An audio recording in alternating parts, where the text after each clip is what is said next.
Hello, hello, hello. Can everybody hear me? Yes.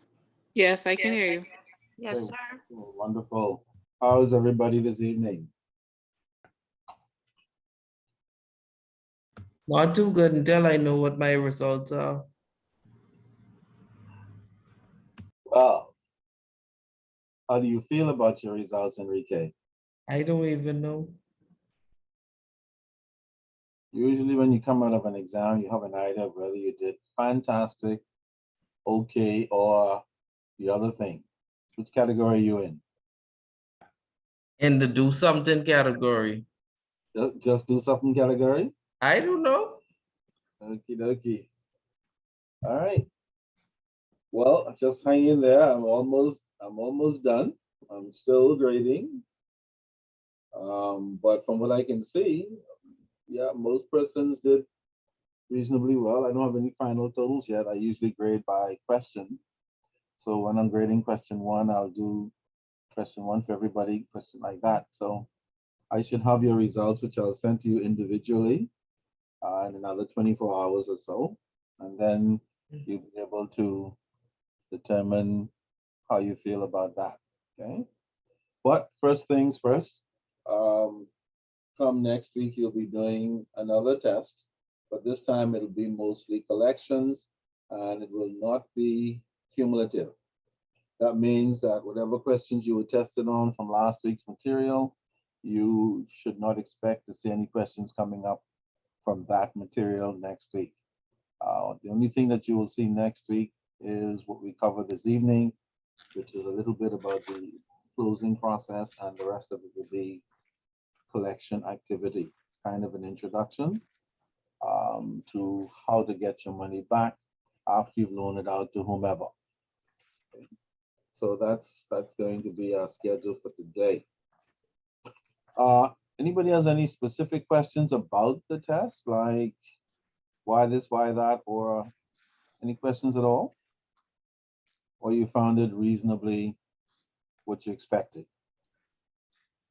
I don't know. You had like 5 questions in one. I don't know. Oh, that particular one. Yeah, that was just to test your endurance. Okay. Did you answer all 5 questions? I make an attempt at everything. Now I didn't leave nothing unanswered. Good, Whether it was right, wrong, whatever. good. I put something. Rule number one in any examination: don't ever leave anything unanswered, no matter what you. I'm going to answer everything. Yeah, way to go. Okay. Whether it wrong and strong, I'm gonna answer. That's how it should be done. All right, We're gonna Gianni. go over the answers tonight. Sorry. Are we gonna go over the answers tonight? Well, the problem is I don't have your final grades yet, so I wouldn't want to preempt that. But I don't know. Anybody has any specific questions that might help to ease the burden a little bit until you get your final grade? I have one. The one I think that's number 8 or something.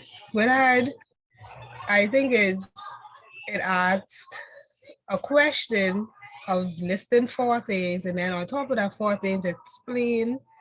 And then it was a list another 5. So I left that blank. You didn't attempt it at all? No, I didn't.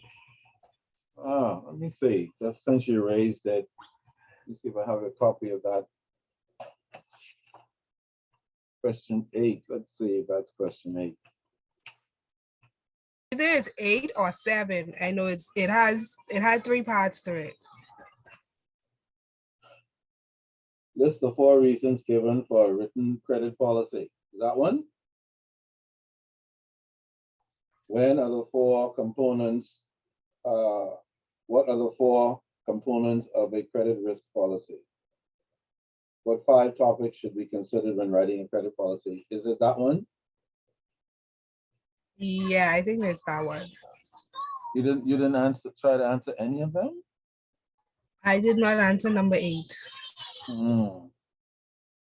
Well, if it's any consolation, usually For questions like those, I would give credit for each correct response.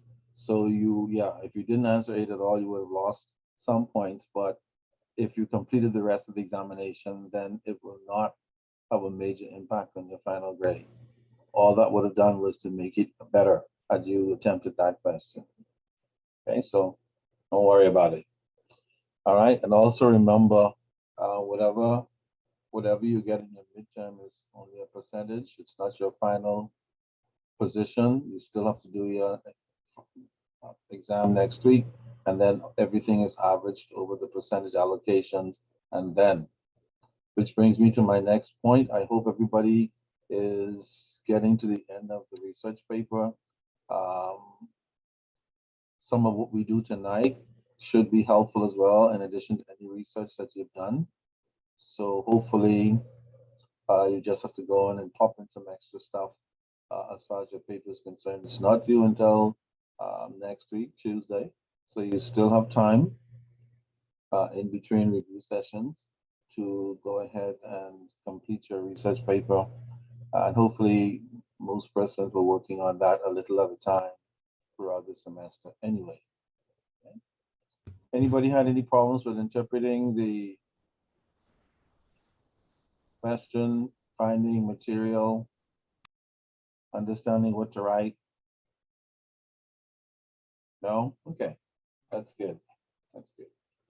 All right, let's see who's here. Gianni, are you? Wilkinson, Yes. can you tell me what date you said it's due next week, Tuesday? Yeah, next week, Tuesday. Okay, thank you. You're welcome. If you finish before next week, Tuesday, you're free to submit it, but you don't have to submit it until the last day of class, which is next week, Tuesday. Okay? Okay, Gianni, are you with us tonight? Yes, hello, I'm here. Wonderful, wonderful. How did you find the midterm? It was fine. It's different Okay. from what I expected, because normally I did some other courses and I had more like multiple choice. I used the multiple choice questions. Yes. Uh-huh. Yeah, indeed, indeed. I know that's the typical approach. Sometimes, depending on the subject matter, I do multiple choice questions. But for credit collections, I just kind of like to get folks engaged with the material. And I find writing out stuff has a way of helping us to do that, and then oftentimes remembering a whole lot of the material a little bit longer. So hopefully that achieves some of that. All right, LaShawn, are you there? LaShawn. Okay. The other LaShawn. Deshay. Okay, the sisters are out having a martini. Erica. Erica? I am here. Okay, excellent, excellent. Erica. Alfred.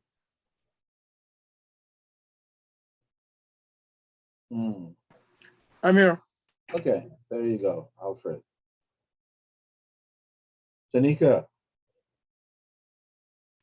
I'm here. Okay, excellent. How are things going at the mortgage corp these days? It's going good. Okay, no major blah, blah, blah. Not right now. Okay. Georgina. Yes, I'm here. Okay, Georgina, yes, still on the Titanic. That's great. Chantel. Chantel. Okay, still at the mortgage corp. Nikita.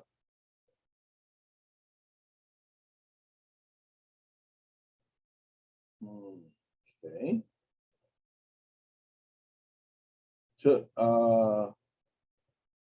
Tammy. Yes, sir. Were you here last week, Tammy? I was taking the exam last week. Okay, so you were here. Yes. Just want to make sure I have all my X's and O's in place. I know Enrique, yes. He said he answered everything, one way or the other. Present. Yes. Yeah. So when you mark in my paper, if you have not marked it yet, Uh-huh. don't put no X's. Just tick every day. I take the effort on everything. Mhm. Okay. Just tick it. I Renee. second that motion. I second that. Alfred is just tick All in yes. favor, say aye. That's funny. Aye, on behalf of everybody else, aye. Yeah, Aye, aye, Nay, aye. because I didn't answer everything. that's okay. You don't have to answer everything to be successful. The idea is to attempt as many of them as you can. And sometimes you surprise yourself. All right. Who's next? Renee. Yeah, where's Renee?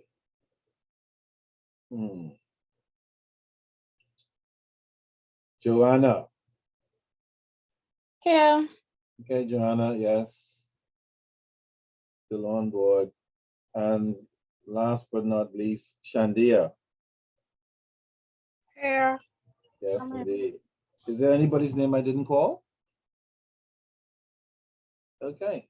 Well, let's go for it. See if we can get through the remaining of this material so you guys can go on and get finished up and get ready for the final conflict and then take a little break. Hopefully you don't take a break too long before you line up again for the second part of this course. Remember, don't wait another year and then say, oh, well, I guess I'll do two now. And then like, stress yourself all over again. I encourage students to do it as quickly as you can while you're on a roll, while your company is paying, while money's available, while everything is working. That's the whole idea. All right. Remember, as usual, you can interrupt me at any time about any issues, something you may not have remembered before. Feel free to raise it as usual. All right. So before we get into collections, then there was a last part of credit and collection side, the credit side. I didn't really get into because I figured you had enough to deal with going into the midterm. And so the only section of the credit side I do want to say a few things about is that section that is headed up loan processing step-by-step procedures. Everybody see that? It's called loan processing step-by-step procedures. Yes. Yeah, the loan fund. All right. So basically, this area here is just kind of summarizing in a way a lot of the techniques, discussions, processes, lending steps and programs that we talked about earlier, and it's trying to now take the whole thing and put it all into one caption so that you can kind of have a picture of the lending process together from start to finish. And so, as usual, anybody who's working in a loan department should have some kind of what we call a loan file. And the loan file is really where we open up a particular account on a particular client, and all the work that we do with regards to that client should find itself in that loan file. Okay. In essence, we are told that the loan file is where everything with regards to a particular credit on a client begins. Okay. And again, it doesn't matter whether it's a large company or small company. The fact that this processing or this process still applies either on a large scale or on a small scale, doesn't matter. And I'm sure we probably have figured it out by now, but the first thing we should see on every loan file is what, anybody? Any loan file that you open, what's the first thing you should see? Loan An application? Absolutely. If you open a loan file and you don't see a loan application, that is a problem. Whether the lending company is big or small, no matter what type of loans are being done, that application, as you now know, is the foundation, is where all of the information on the client is. Everything that we have collected from the client in order to make a decision with regards to that loan should be sitting on that loan application. And so a loan file without a loan application is not a good idea. Don't even go any further if you see anything in it until you find out what has happened to the loan application. And if you don't find a loan application, then you have some investigating to do, some work to do to find out what is that file even doing there without such an application sitting on it. Okay? All right. Also, in addition to the loan application, sometimes depending on the organization, we might see some other pieces of paper with certain comments and notations that are made by persons who may have been using that file with regards to follow-ups, checking, and confirmations, verifications pertaining to the borrower. And a lot of this might be sitting in that file along with the loan application, stuff which we oftentimes do during the loan process. And so, again, right off the top, the application, comments, notes, all of this stuff should be there as your introduction to the loan file. And every loan department should make sure that these documents are in the file and that they are secure. Okay? You are told if you have any questions, if you are a junior loan officer, for example, or processor of some kind, if you have any doubts about what's sitting in that file, that loan application file, please speak with your senior loan officer. As always, in any area, if you have any doubt, find out, ask questions. Okay? I've seen persons in credit departments trying to make decisions on their own because they feel if they consult their loan officer or their supervisor or whatever, they might be ridiculed for not taking an initiative. Nothing is wrong with an initiative as long as it makes sense. All right. And if you are in doubt about anything, always ask. Credit is no different. Okay. So once you establish that the loan application is in there and all the other bits and pieces pertaining to the loan interview is in there, then nowadays that information in the file would be keyed into some kind of computer system for the most part. In the old days, when I was a young loan officer, we didn't have no such thing as keying into a computer system. The loan file was the lock and stock. It was our Bible. And we covered it with our lives. Okay. Nowadays, information goes into the computer system for posterity purposes, for easy access, and so on. And so the kind of software packages, etc., there are quite a number of them out there which can accommodate the inputs from the loan file. Some of them are actually very unique to the credit environment, and they're made custom made specifically for lenders. Okay? And so it has to go in and has to go in completely. Putting in some of the information and leaving out other information is not good. Inputting data is always a pain in the butt, but somebody has to do it. Okay. Again, for posterity purposes, for business continuity purposes, for if information gets lost manually, for ease of access. All of these are the reasons why this particular file information needs to be inputted. All right. So now once that is done, then we can move into the area of the credit report. We all know now where the credit report comes from. Can anybody remember where the credit report comes from? Typically, where does the credit report on your potential borrower come from? Credit bureau. Yeah, the credit bureau. We talked about a little bit about that with regards to our own jurisdiction, which is expecting a credit bureau sometime this year.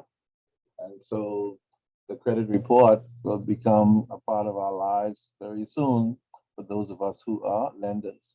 So since the first thing we might see in the file is the loan application and attached attending documents notation, the next thing we're likely to see beginning next year sometime, or maybe even this year, is the credit report. And so the lender, as soon as he gets up from taking the application, he's going to say, wait a minute, let me key into the credit bureau and see, get a copy of the credit report on this customer so I can decide what recommendations I'm going to make to my boss about whether or not we are going to move forward with the loan proposal. Okay. At some point, there are going to be legal ramifications about the credit report. So typically, the lender perhaps will eventually have to get authorization from the client in order to get credit report information. The client will have to sign somewhere on the application or a separate document saying, yeah, I authorize my credit report to be pulled by the bank or lender for the purposes of evaluating whether or not I can get a loan. And so if you open a file, a loan file, you don't see the credit report, like the application, you must find out what has happened to it and make provisions to get it as quickly as possible. Okay? Again, most credit reports are going to be stored electronically. And but as usual, it never hurts to have hard copies as well, especially if it's pertaining to important documents. Okay? So yeah, it'll be in the system. Doesn't hurt though to get a copy and put it onto the loan file for ease of reference as well. Okay? The other thing, so two things so far. The loan application should be in the file, and then the credit report should be in the file. The third thing that should be in the file is what, anybody?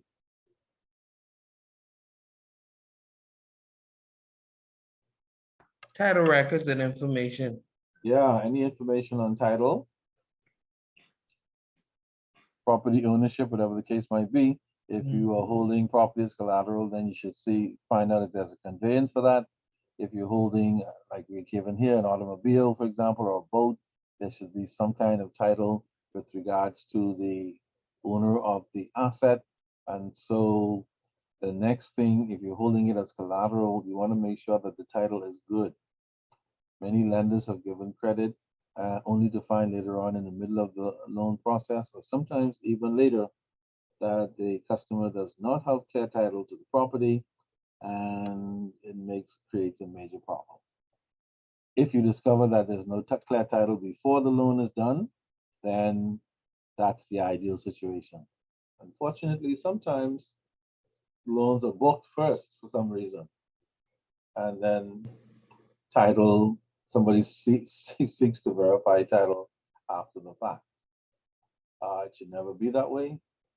Title should always be verified before any loan is booked and any money is dispersed to the potential borrower. Okay? So those are three key aspects of the credit file that must exist in some form or another in every credit department of any kind. The application, the credit report, whether it's an individual or a business, and then certainly any collateral that you're holding as collateral, any assets that you're holding as collateral, there should certainly be a verification of title with your borrower specifically as the owner of the assets, period. No ifs, ands, and buts. Okay. All right. So then let's move on to the next piece of information that we expect to see in the credit file. What about income? Why is it that we have to verify income? Anybody? Why is that important? Why don't we just take the borrower's word? They say, I make 5,000 a month, that's it. My company brings in 50,000 a month. Why don't we just take their word?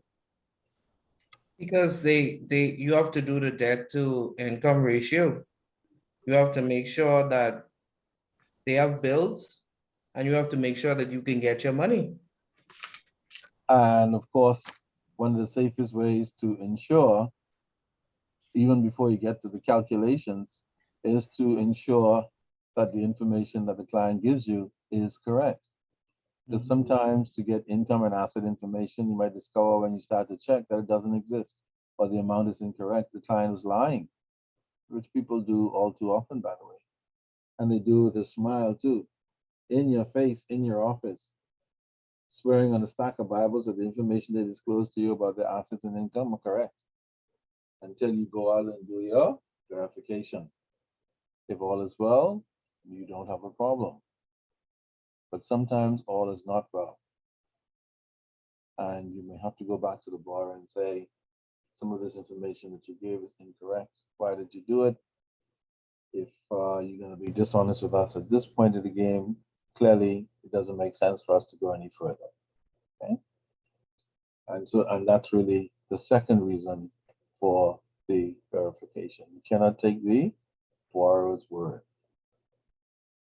Now, every lender has its own method of verifying income, but whatever your method is, make sure at the end of the day it's verified, because it's from the income primarily that you expect to get your payments for the loan, and so that information has to be found to be correct in every instance across the board. Okay? Of course, you can sell collateral and pay off the loan if something goes wrong, but that's not the primary source that you want for your payments. You want the income of the individual company to be what they say it is, to check out so that you can get your loan payments on schedule. Believe it or not, banks would rather get loan payments. They don't like running people down for money. Lenders hate to come up short when they do their verifications, because sometimes in their mind they feel, this is a client I can lend money to, great assets, and then they come across the income verification process only to find that it is not true. Right? Very important. Sometimes we call on the phone, say, hey, John Doe says he's making $3,000 a month. Is that true? And then they say, yep. The only problem is the person on the other phone may not be who you think it is. And so some lenders say you need to bring in a letter. And depending on which country in the world you're in, just the letter in itself is not trustworthy enough. You may have to bring a certified copy or a notarized copy of a letter. And hopefully nobody decides to bribe the notary public, and therefore we believe and deem the information to be correct. The point I'm making is, while for the most part people disclose and disclose correctly, there'll always be a group of potential borrowers who will seek to circumvent the system. They are the ones you need to be keen about and make sure you do everything possible to stop them in their tracks. Okay? So that's the other important bit of information that should be in your credit file. Then we have some other interesting information that should be in the file, like any appraisals that were done on property, any insurances that cover property, and any inspections that were done to verify. Very important stuff in credit and collections. And depending on the type of new loan that you're getting, these three things should be done as thoroughly and as independently where appropriate as possible. Okay? You would think after verifying all the income and even found them to be correct, that maybe why not stop there? The only problem is where assets are concerned as collateral, we cannot stop just at income alone. We have to find out that those assets are substantive. Very important. Proof of insurance, an appropriate appraisal. Make sure the appraisal comes from a reputable appraiser, because just how we have some bad mechanics, we have some irreputable appraisers as well, and inspectors by the way, unfortunately. So again, bankers have to deal with all this stuff. For example, in the Bahamas these days, if you want to get a construction loan or renovations loan from a typical bank in the Bahamas nowadays, once upon a time you just call somebody and say, this is my contractor, and they start working. Nowadays, the bank is not accepting just that. Nowadays, the contractor has to produce a contractor's license. How about that? Nowadays, the contractors produce an ID to say that he or she is who he or she say they are. Nowadays, contractors have to present not only a business license, but a current business license. And so, again, all of this is designed to control the process and to make sure that the appraisals, insurances, and inspection forms that are sitting in that loan file have been substantively dealt with. Again, you don't realize how big a problem you have until you fail to do any of these things. For sure. Typically, for mortgage loans, we have to have a number of things done. For example, property has to be appraised for the bank before they lend you money. It has to be inspected by a quantity surveyor or such person to make sure it's sound. And in some cases, even check for termites. Can anybody say why we check for termites? Is that absurd? Why is it important to check for termites?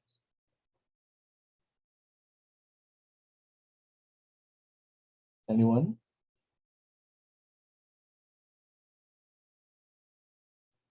Because it could be a problem in the end. Yeah, unless you've had a real experience with termites, you will probably not have a great appreciation for why that is part of the process is necessary. Okay, particularly if the person is buying a wooden structure or an asset that is made of wood. Okay? Termites can do irreparable damage. And sometimes, depending on the type of termites, you don't even know that they're there eating your home away until the whole building collapses. Did you know that? Okay. So depending on what type of home you have and where you live in the world, you definitely need to consider issues with regards to termites. And so if a lender has somebody bringing property, land and building from such an environment, they might insist that a termite expert go in and check to make sure that the building is not being eaten away quietly. Because termites don't introduce themselves and they don't have any conversations with anybody. They just kind of sneak in and eat until everything disappears, collapses. That's how they go. The silent killers. All right. So all kinds of things are ready to go into the loan file. All right. What about number 7? What is number 7 about?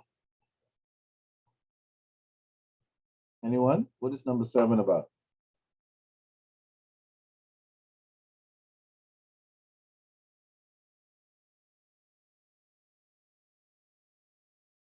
Is number 7 an important step?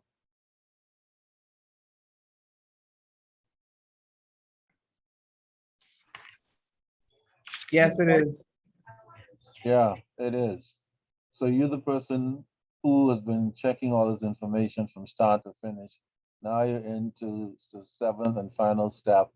You have to produce a completed loan file to your boss, or if it's an insurance company, the underwriter, and the manager of some other lending organization. And of course, the point is, once you get to number 7, you want to make sure as the processor of this information that everything has been checked and verified, such that the final reviewer only has to look at the key issues and make a decision as to whether or not the loan should be done. Okay? But certainly the person who's responsible for gathering, checking, and verifying all of this stuff in advance have a very interesting and significant job, because the lender and the writer manager will be relying significantly on the information that is in that loan file. And in most cases, assume it to be true and complete. So if you ever get that responsibility, you always want to do it as completely as possible. There are many persons who work in loan departments who are not thorough. They bring you half-done files, and oftentimes the supervisor or manager has to return it. So you didn't check this properly. This process is not complete. Whose title is this anyway? This name on this title is not our client who wants to borrow money. Where did this document come from? Okay. So a lot of things going on in the lending department, the persons who are not involved in it do not understand. Okay, it's a very dynamic area, and it should not be taken lightly in any form or fashion. So those of you who work in the credit department, don't assume after being there maybe for a couple of years that, I've been doing this thing over and over. This is the dullest work on the planet. I'll just take some shortcuts and to hell with what doesn't get done. That is what you do not want to do in a credit department. Okay? That will bring you a lot of pain and suffering eventually. Okay? So, in bringing together the facts of points 1 through 7 in the loan file, we are reminded that the file should first of all have the loan application. Okay, for sure. This application should preferably be typed, we are told. Doesn't have to be typed. It could be written up. But typed means that everybody would be able to read it and read it clearly. The other important thing about the loan application that please do not forget in all the excitement of taking the loan application, that potential borrower needs to sign it. If they don't sign it, then they're not liable for what's on it. By signing it, they're saying that they have agreed to give you all the information, basically, and that everything contained in that loan application is true and correct. Some loan applications even have that information written at the bottom in fine print. But even if it's not written at the bottom, it's inferred, okay, for sure. They have to sign the application. Then, of course, the credit report, which has to be complete in all aspects. Employment and income and assets need to be verified. Otherwise, you might end up with a rude awakening.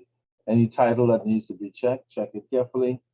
Some people have actually moved on to properties and built on properties that didn't have clear title because the title search that was done by the attorney was not properly done, didn't go far back enough, and the owners of the property eventually show up and say, this is our property, and you need to get off. And unfortunately, they have a right to throw you off the property, even though you've already built your home. You have to leave. Now, if you don't want to leave the home for them, then break it up. Or try to negotiate a sale with the person, say, hey, I'm already here, this is a mistake. Can I purchase the property from you at market value? Which means if the owner of the property agrees, then you're gonna have more thousands of dollars added to your loan balance if you don't have the money in cash to pay for the property. Okay. The point is, not checking these things can create a nightmare, not only for the customer, but also and especially for the lender. Mr. Wilkinson, Yes. I have a question. Mm-hmm. You're talking about titles not being cleared. Right. What would happen if the customer went through the bank and they were of the thought that everything was cleared? The bank put through everything for the loan, but then after a couple of years, someone comes back and say, well, this is my property. And they find out that they were incorrect. Should the customer be charged? In that particular instance, Right. again, technically, no, but sometimes cases have background information that can cause the customer to be dragged into the process, even something as simple as some legal technicality. But technically, if the customer relied on the bank to do the title search to the property, then theoretically, the customer should not be liable. The bank will typically be held liable in a situation like that. Because usually what banks do before they give you a mortgage, they have their own attorneys conduct title searches for the same reason.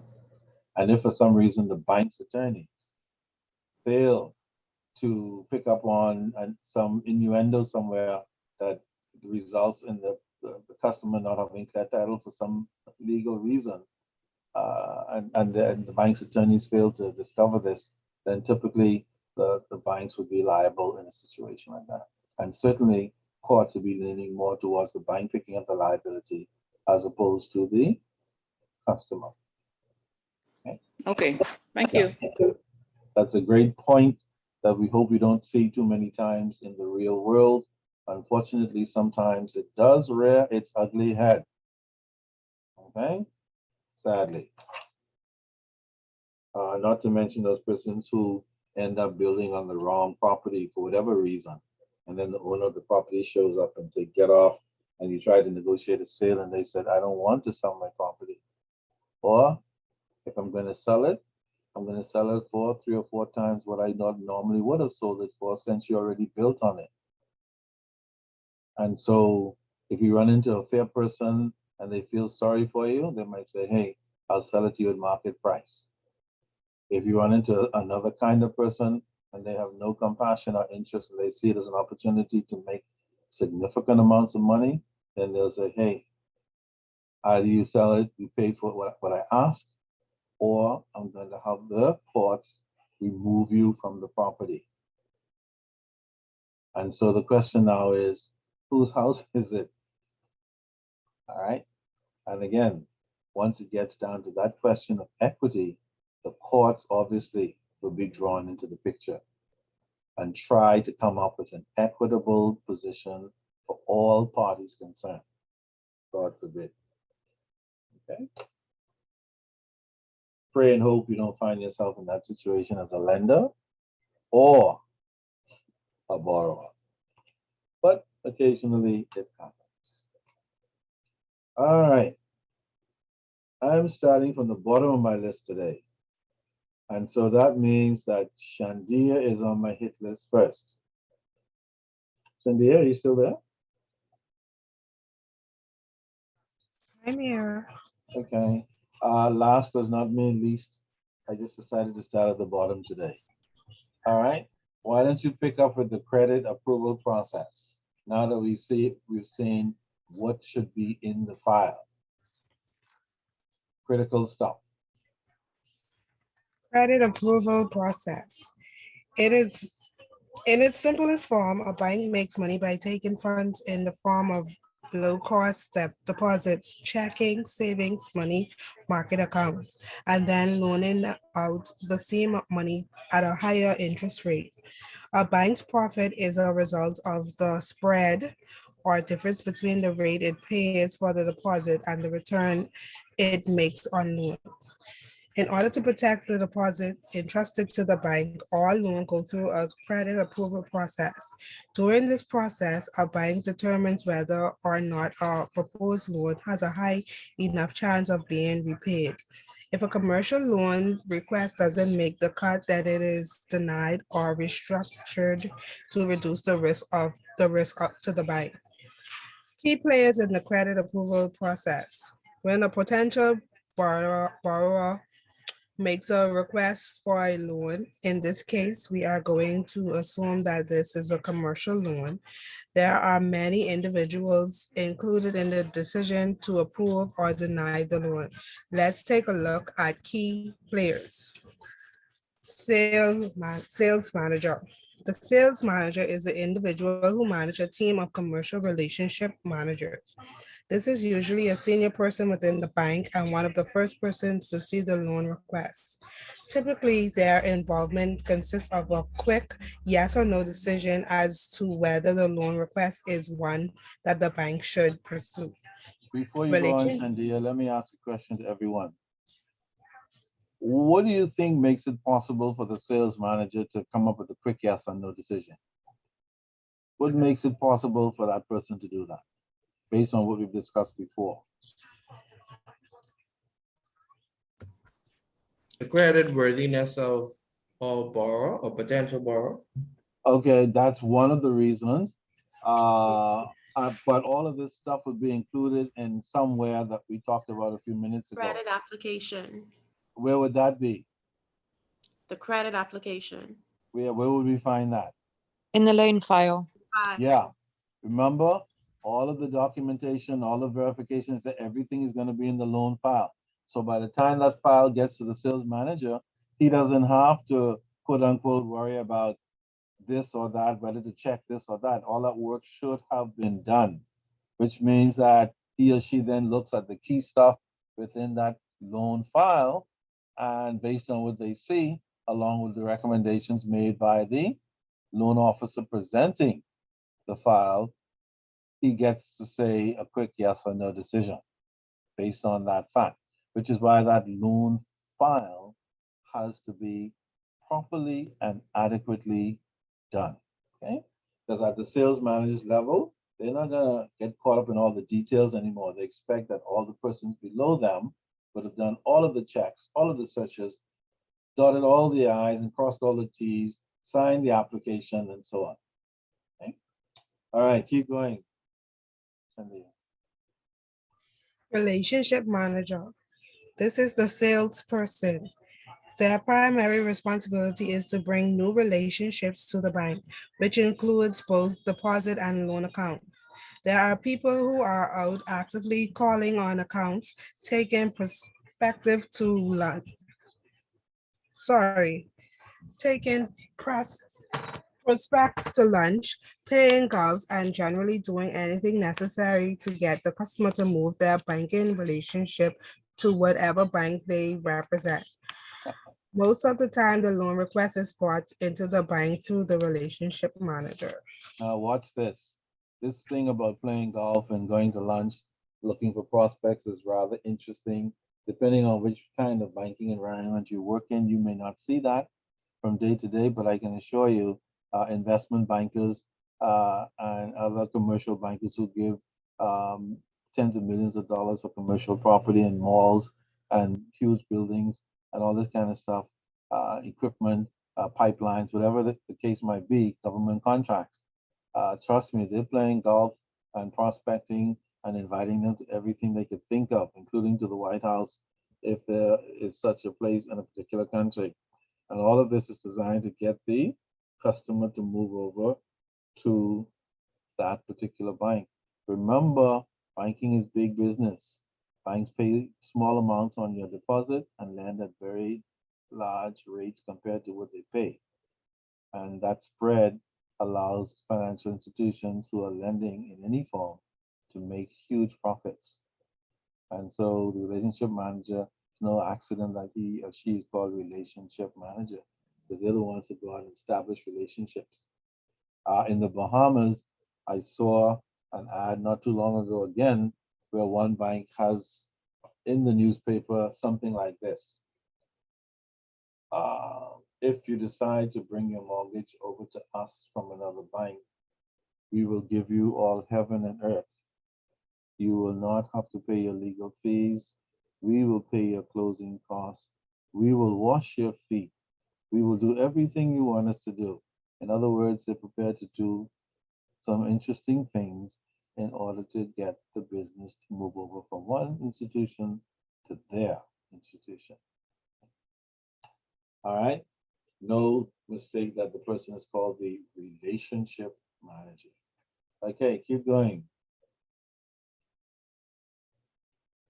Credit officer. The credit officer is the individual with the authority to approve or deny the loan request. Each credit officer has a certain amount of approval authority, indicating the maximum dollars amount that they are able to approve. Depending on the size of the loan request, the local credit officer may be able to approve it. If not, it may need to go to a more senior credit officer, or for the larger requests, to the bank's credit committee. Yes.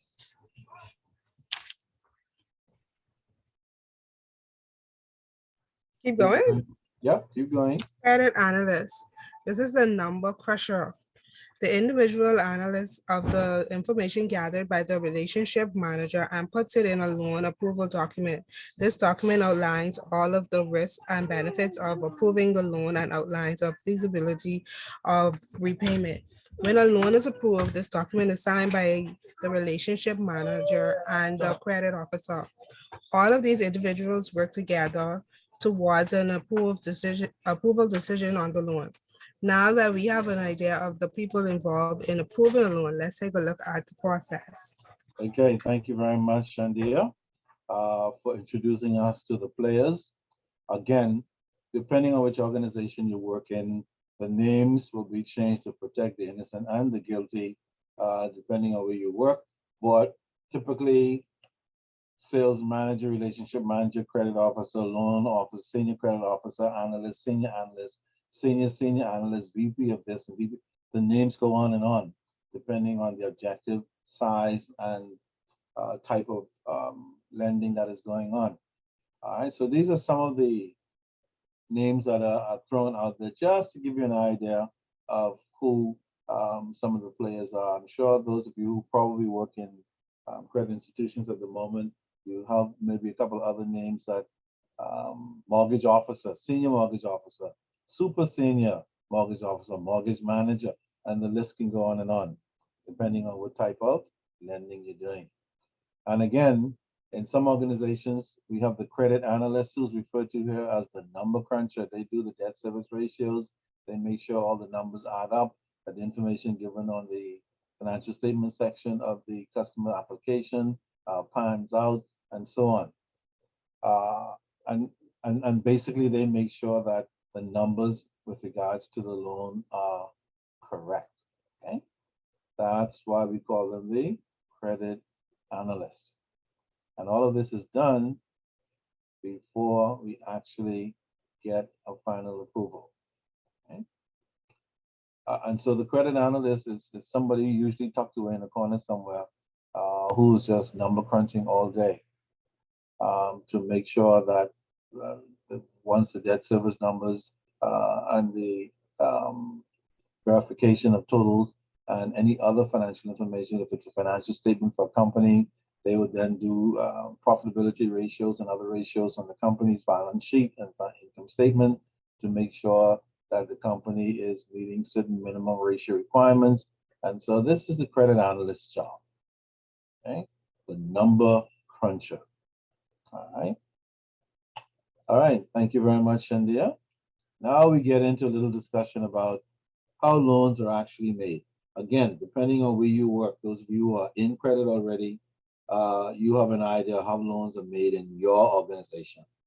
Rest assured that loans are made differently in other organizations depending on the type of loans and the nature of the lending services. Okay? So here, our discussion is going to be somewhat generic in the sense that we do have variations to this, but fundamentally, the process will be essentially the same. Okay. All right. So let's see. Joanna, are you there? Yes. Way to go, Joanna. Can you jump in then? How loans are made? The process begins when a relationship manager identifies a loan prospect and begins preliminary discussions with the customer about the loan. These discussions typically include the amount, term, and rate of the loan, generally speaking. Next, the relationship manager presents the request to their sales manager. At small banks, there might not be a sales manager. They have a discussion about whether or not this is a customer that they would like to have. The relationship manager will leave this discussion with a directive as to proceed with the request or not. If they get the go-ahead from the sales manager, they will go back to the customer and request several documents to use in evaluating the request.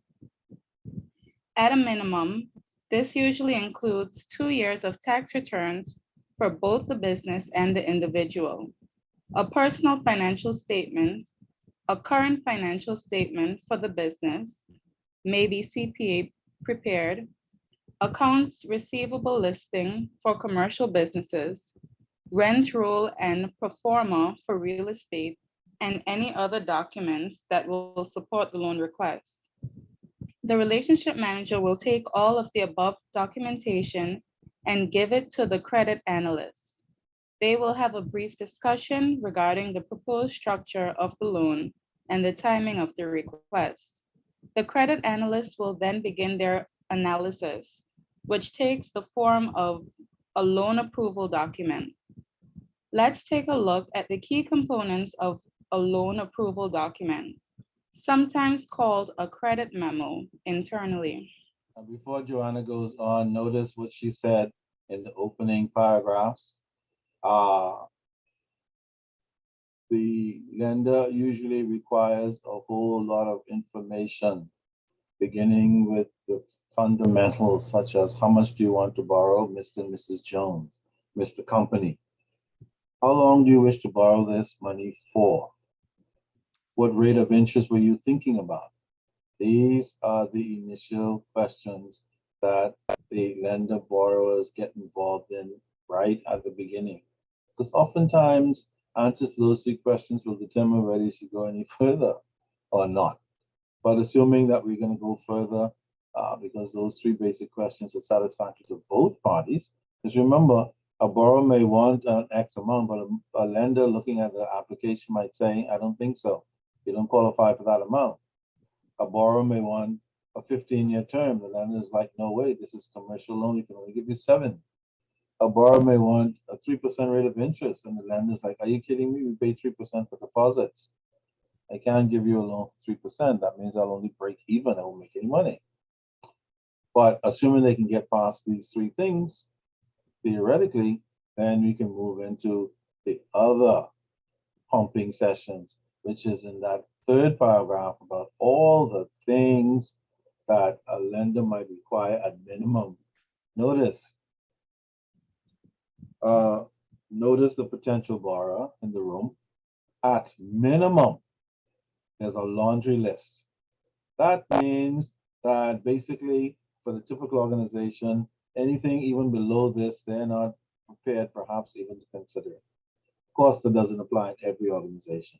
But again, this is the working document. At minimum, if you're a business, or in some cases an individual, 2 years of tax returns, whether you're a business or person, a personal financial statement, a current statement for the business, preferably prepared by a CPA, which is expensive, as opposed to somebody else doing it. An accounts receivable listing, because now the lender wants to know how much money is owed to this company. And they want to keep track of how well you are collecting this money, because how well you collect the money as a business will determine how well you pay your loan to the bank, as far as the bank is concerned. Okay? If rent is involved, we want the details.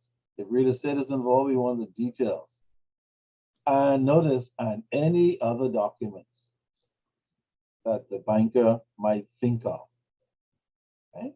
So, and that is at minimum. That means depending on what type of facility you want and where you go to get it, that minimum could easily become a whole lot of other interesting and crazy stuff. Okay. I have a client now who is trying to borrow some money from the bank. Small business. The client says, I'd like to borrow X amount of money. The bank says, great. But however, the appraisal is showing that there's a 40% appreciation on the property collateral that we might be taking. And so therefore the bank's policy is if there's a depreciation amount in the appraisal that is over 30%, whatever the difference is, the client now has to have a contractor come and do an estimate on the repairs to be done to account for that differential.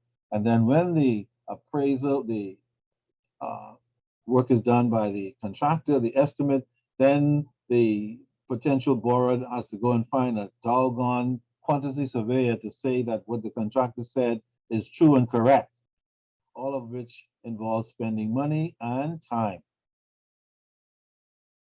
And the lender is saying, hey, if you don't want to do all these things, then too bad. This is our policy. You think some of this stuff is redundant? Fine, we get that. But this is our policy. See? Policy again. All right. So these minimum requirements are very real. And lenders, depending on who they are, tend to be very adamant about them. Okay? If you have a lender that's just trying to break in the market, they might say, hey, you don't need all that crap, just bring the basic stuff and we'll go from there. Because we're trying to break into the market. But those mature lenders, like a mortgage corporation or Scotia Bank or Royal Bank or some such lending institution who's been around a long time, they're not about to bend their rules too much. Okay? Sometimes maybe a little, but not too much. If you don't like the policy, go to your local credit union. And even now, credit unions are getting a little more stringent than they used to be. Okay, Joanna, keep going. Summary of the loan request. The summary section of the credit memo provides a high-level overview of the request and will include the loan amount, loan term, proposed interest rate, individual or corporate guarantors, use of funds, and etc. Information about the company. This section includes information on who the principals are, how much operating experience they have, how long the company has been in business, what the company does, etc. Where are pages? I have that. You don't have that page? I don't have that page either.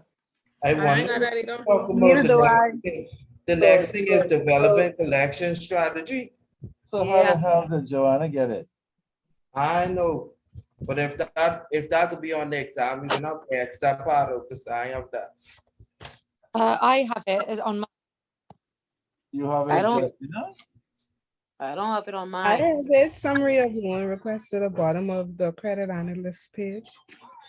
That's interesting. For those persons who do not have this page, please send me an email and refer to this page so that I can either take the time and scan it and send it to you or have the institute send it to you.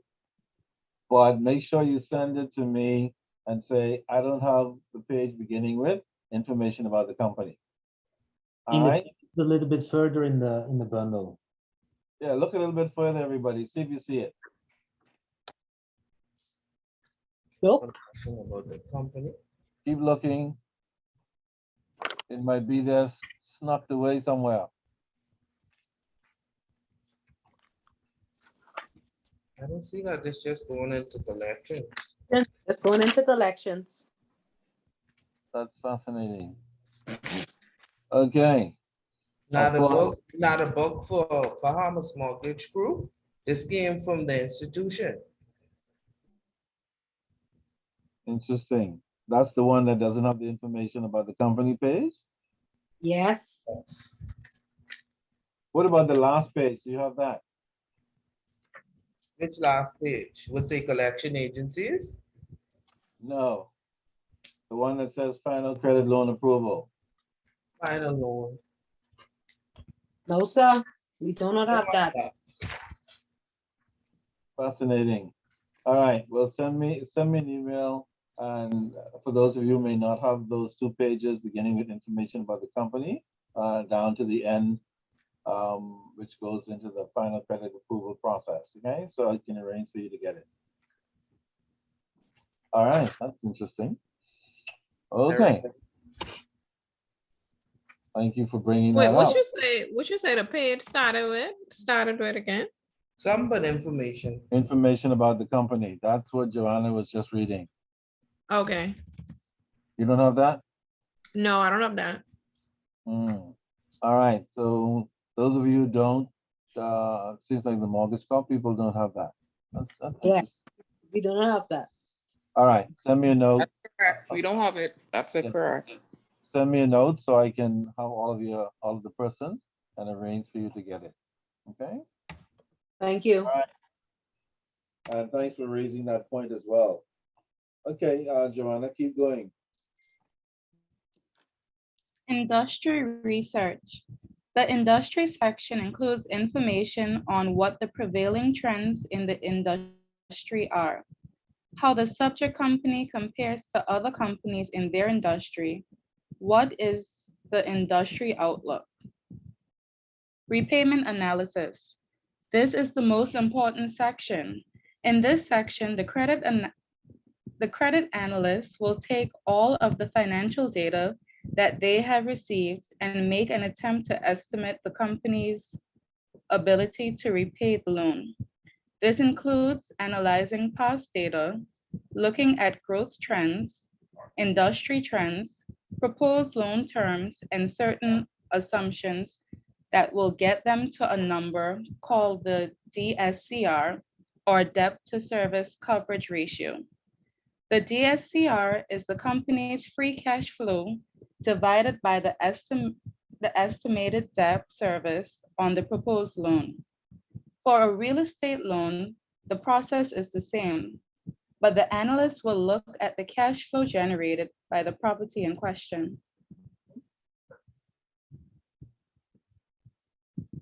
Keep going. Company or borrower financial analyst. This section will explore the financial statements of the proposed borrower. It will look at historical trends, critical ratios, and interim data to determine the financial health of the borrower. Individual or guarantor financial analysis. Many bank loans require the individual guarantee of the company's principal. As such, an analysis is performed on each of the individuals who will be guaranteeing the loan, analyzing their ability to cover any shortfalls in the debt service should things not go as planned. The key here is guarantor liquidity, or how much cash they have in the bank, and excess personal cash flow. Relationship analysis. This analyzes the customer's relationship with the bank. Are they a current customer? Do they have deposits? What other loans are outstanding? Once the credit analyst has completed the loan approval document, they will give it to the relationship manager for proofreading. Typically, there will be 2 or 3 rounds of edits, including the proposed loan covenants and language in the document. Final credit or loan approval. Once the analyst and the relationship manager are satisfied with the contents of the loan approval document, they will present it to the credit officer for approval. Once again, there will likely be a few more rounds of edits to shape the deal into something that the credit officer is comfortable with. When the credit officer is comfortable with the terms, he will sign it along with the relationship manager. Once the credit officer has approved the request, the relationship manager will send a term sheet to the borrower outlining the bank-approved structure of the proposed loan. The borrower may attempt to negotiate certain points of the deal, but usually doesn't have a lot of room to work with. If the borrower accepts the terms of the loan, they will sign the term sheet and the bank will issue a commitment letter. Once the term sheet has been signed and the bank has issued a commitment, the loan will be routed to either the bank's internal loan operations area or to an attorney for the preparation of the loan documents. After the loan documents are prepared and the borrower or the borrower's attorney has reviewed them, the bank and the borrower will meet to sign them and the loan process is complete. Thank you very much, Joanna, for walking us through the process. If you were not entirely clear, depending on where you are in the world and your work, about how the actual process works, hopefully this will give you a better perspective.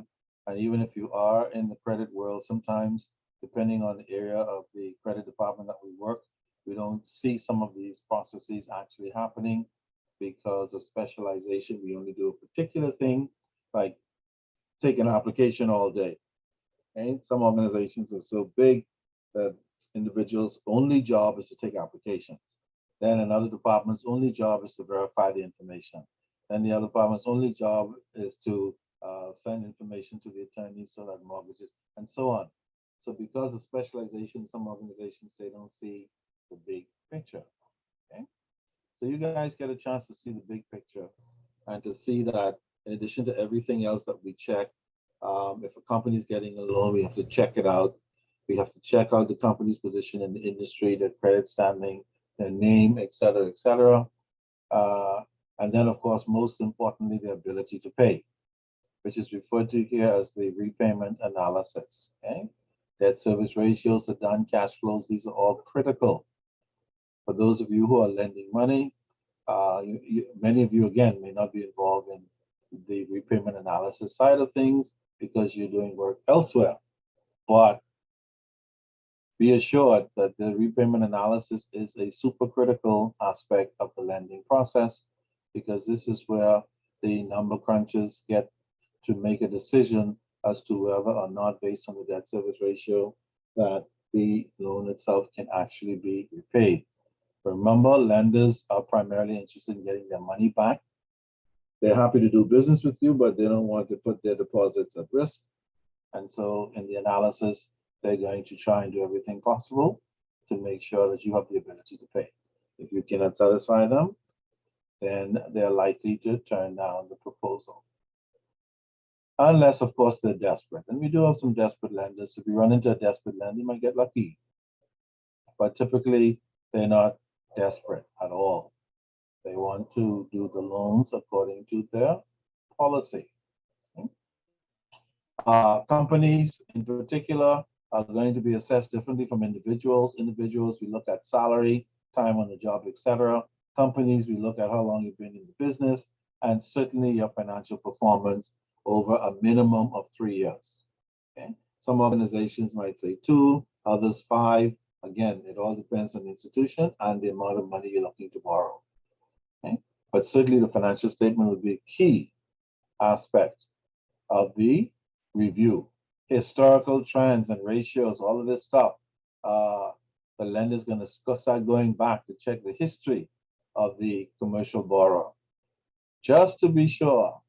Because, you know, it's like dating somebody for the first time and not actually trying to find out where they came from could be a very dangerous situation and difficult situation, even on the dating scene, which means that like lenders, if you're on the dating scene, you should certainly do your due diligence, because you might be dating a psychopath, you might be dating an abuser, you might be dating somebody who's been to prison several times, who's selling drugs, whatever it is.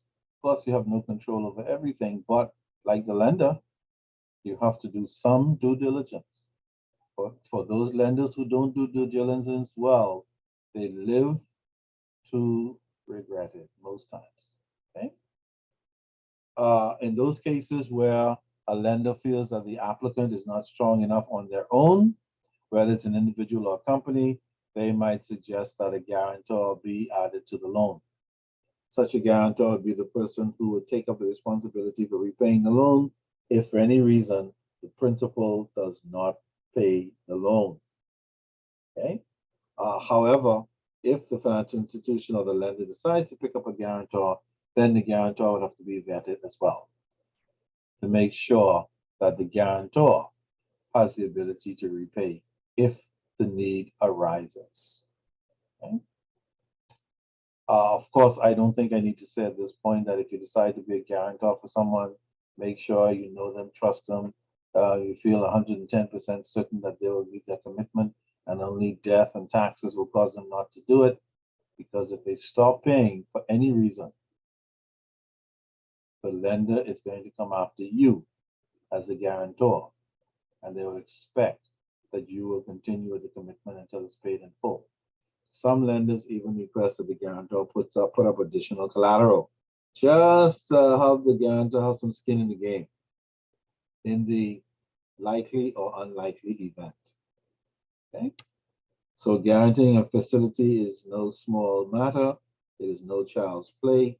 If any of you decide as a lender or borrower, sorry, or an individual to guarantee somebody's loan, make sure you know exactly what you are doing. Again, if something goes wrong, they will come after you, as if you were the one who borrowed the money in principle. All right. So once all of that stuff is done, then all right, the credit officer can say, great, this looks good. We've checked everything. The relationship manager's looked at it again. He's made some changes, some editing, some moves, gone back to the customer, get some more information, verify some more stuff. And when all of that is done, then the credit officer will say, you know what? I'm satisfied with this as presented. Let's move forward. Or I am not satisfied with this for these reasons. I'm afraid we have to decline this loan. And of course, the relationship officer, like the surgeon who comes from a patient who's just died on the table, he has to say to the customer, I'm sorry, despite all of our best efforts, we are unable to do this loan for you. Okay? So there you have it. The life of a lender, the life of a borrower, a very interesting life indeed. All right. Any questions before we move on to collections? I just want to know the last topics that was read because I missed. I mean, it's not in my book. I just want to take a note of it. What's the last thing in your book? The last thing would have been the summary of the loan request. So on the next page. The summary of the loan request? Let's see. And then it's Look at that same information, that page, we talk about That's the it. information and all of that. Yeah. it goes straight into developing collection strategies. Yeah, the last thing you have is what? It says summary of the loan request. And where does it end for you? It only has the first sentence. The summary section of the credit memo provides a high Oh, level. okay, so yeah, you don't have that same page that the others were talking about, beginning with information about the company. Okay, Yeah. yeah, send me an email and say, I don't have that section beginning with information about the company. Okay. All right, and then I'll have to arrange for all those persons to send an email to send it out to you, so you can have this information, because it is important. It has very crazy stuff like information about the company, a repayment analysis, which is crucial, the guarantee information. So yeah, and the final loan approval process. So you need that for sure. All right. So the few persons who do not have that, please don't forget, send it to me so I can arrange for you to get those 2 pages. Okay. All right. Good stuff. So now we can all go into the collection side of it. Opening up the collection policies and objectives and targets. And again, this part of it is an introduction to collections, just to kind of warm you up and get you ready for any other courses you do in credit and collections, which will go into more detail about the actual follow-up process and the steps and processes we take in order to get customers back on the straight and narrow. But certainly, these things we're going to talk about tonight are going to be grave reminders of some of the things delinquent officers need to do, collection officers need to do, recovery officers need to do once a file gets to them as being delinquent from the lending department. Okay. One of the reasons why lenders and collectors sometimes don't like each other, because collectors blame lenders for bad loans, and lenders would then come back with their mean report and say, if it wasn't for bad loans, you wouldn't have a. Anybody knows the answer? If it wasn't for bad loans, the collector wouldn't have a what? Job. Job. Is that true or not? That is true. Yeah, that's an interesting truth. Not that the credit person should throw that in their face. We all want to make the best possible loans that we can, but we know that even our best intentions, sometimes the result is not positive. Okay? It's like when we have kids, sometimes we have that child, no matter what we do. We try to do everything possible. Make sure they get a good education. We're there for them and tell them we love them and they're important, and we're every step of the way go to all of their games and do with homework and just keep going and going all the way through.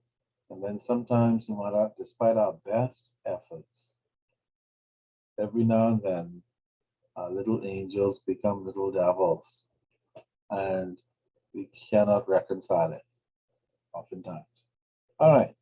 And so, yeah, the world of lending has that kind of thing going on as well, where no matter what our best intentions are on the credit side, we will always seem to have some accounts that are going to go delinquent for one reason or the other. What might be one reason why an account would go become delinquent, anyone? Reason number one, Money. Person may lose their job. of course, as we've seen during the pandemic all over the world, people lose their jobs. But we don't need a pandemic for people to lose their jobs. People lose their jobs under what we call normal conditions as well, for one reason or another. All right. Can you think of any other reason? Anyone? Other than job loss? Sometimes they just skip town. Sometimes They just skip town. yeah, some people are just like the stinky child we grew up. They just skip town. They decide that they're tired paying for the loan. They don't want the responsibility anymore, or they've met a new girl and they're leaving to go and live with her somewhere, wherever. And for some strange reason, they conveniently forget, quote unquote, that they owe you money as a lender. And they do exactly what he said. They skip town. And oftentimes when that happens, we never ever see them again. Every blue moon, somebody has a conscience after 10 years and come back and say, I'm very sorry, is the loan still there, I'll pay it. Or some divine intervention and you somehow are able to find them wherever they are for some reason. But typically, if they skip town and leave it, it's probably going to be a loan that you have to write off, unless you have a guarantor. If the guarantor says, poor little old Grammy was just doing him a favor, and now her pension money's on the line, what do? Do you say to grandma, we gonna take your pension until this is paid? Anyone? You're a collector now. You're not a lender anymore. You tell grandma you guarantee this loan for your beloved grandson. He skipped town. We need your pension to pay it. Unfortunately, because she signed, she still has to pay. That's right. Grandma or whatever she is, it doesn't matter. They just want their money. Yeah, she's liable. The question is, as a lender, Pension or should house. you harass grandma for the money? They do it. Trust me. They just want the money, Mr. Wilkinson. It doesn't matter. Exactly. Pension or house. Pension or it don't matter what you want. You want beat in the house or with Or probably we could restructure the loan with grandma so it could, so she could have something $200 leave over at the end of the month. Now Listen, we're talk- now- a pension listen, is if $200. grandma done old, how you can restructure that? Exactly. And the pension only is $200. No, I'm not that kind of 200. That's for somebody who's never made any pension contribution. I'm talking about a grandma. I'm talking about a grandma who's worked 20, 30 years and made the normal national insurance contribution. So she's probably in the $1,000, $1,500 range, somewhere around there.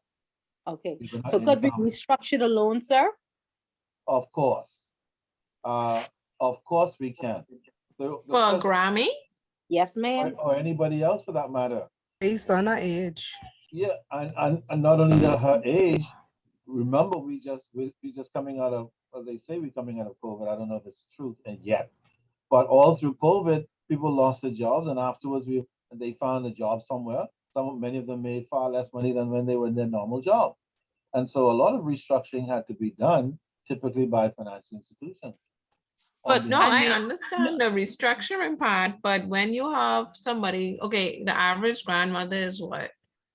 Like In with the Bahamas, 50. that's a co-signing on a loan for their grandchild is, I would say. 45. No, if grandma's 60? 50, no, she could continue making the payments because she's still working. No, but if she says she is 60 years old, you can restructure that.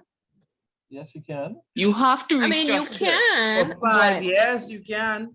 you Actually, it might- can, but that wouldn't make Some much companies sense. do The not bank allow just it. want the money. They don't, it doesn't matter. It doesn't matter. Okay. They'll restructure it for 10 years, 8 years to get as much money as possible. Which is the prudent that's thing the to do. goal. That's not only the goal, but that's the prudent thing to do. The main borrower has skipped. Grandma's the only source. She's prepared to give you something.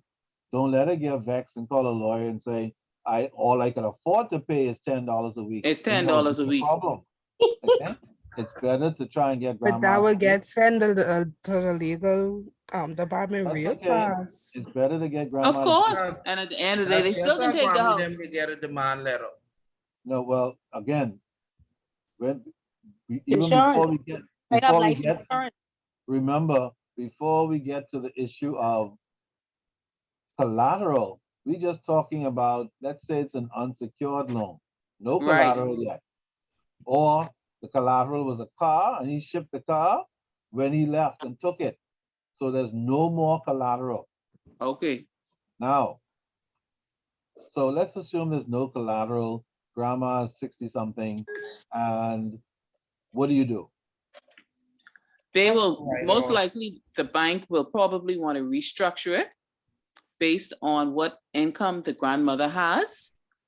And they could only probably do it until she's 70, probably max. And they're just going to try to get as much money as possible. Well, again, it's all relative, see?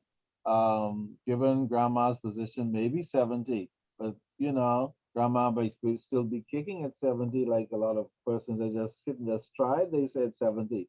So she might be able to go until 80 with the restructured payment. Yeah. Okay?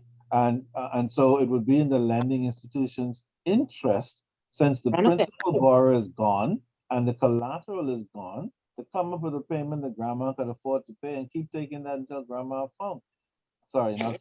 passes on. And then in the interim, they could say, we could, depending on the loan balance, maybe we can take out a term loan policy on grandma. Right. In the event something happens, then whatever it is, it'll pay off the balance. It'll pay off the balance. So there are always options if a lender wants it. Now, some lenders don't want it. Some lenders, especially if there's collateral, they will say, grandma, grandchildren, and granddogs and cats, get out the house.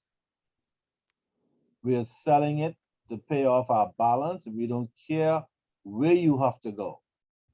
Get out, or we will call the police to take you out, if that is the collateral. See? And while the bank or lender would have an option to restructure and leave grandma and the grandchildren and the grandpets in the house and the goldfish, many lenders are not that compassionate or interested in that kind of option, unfortunately. And so they will clear out the house and proceed to sell it to cover whatever is outstanding.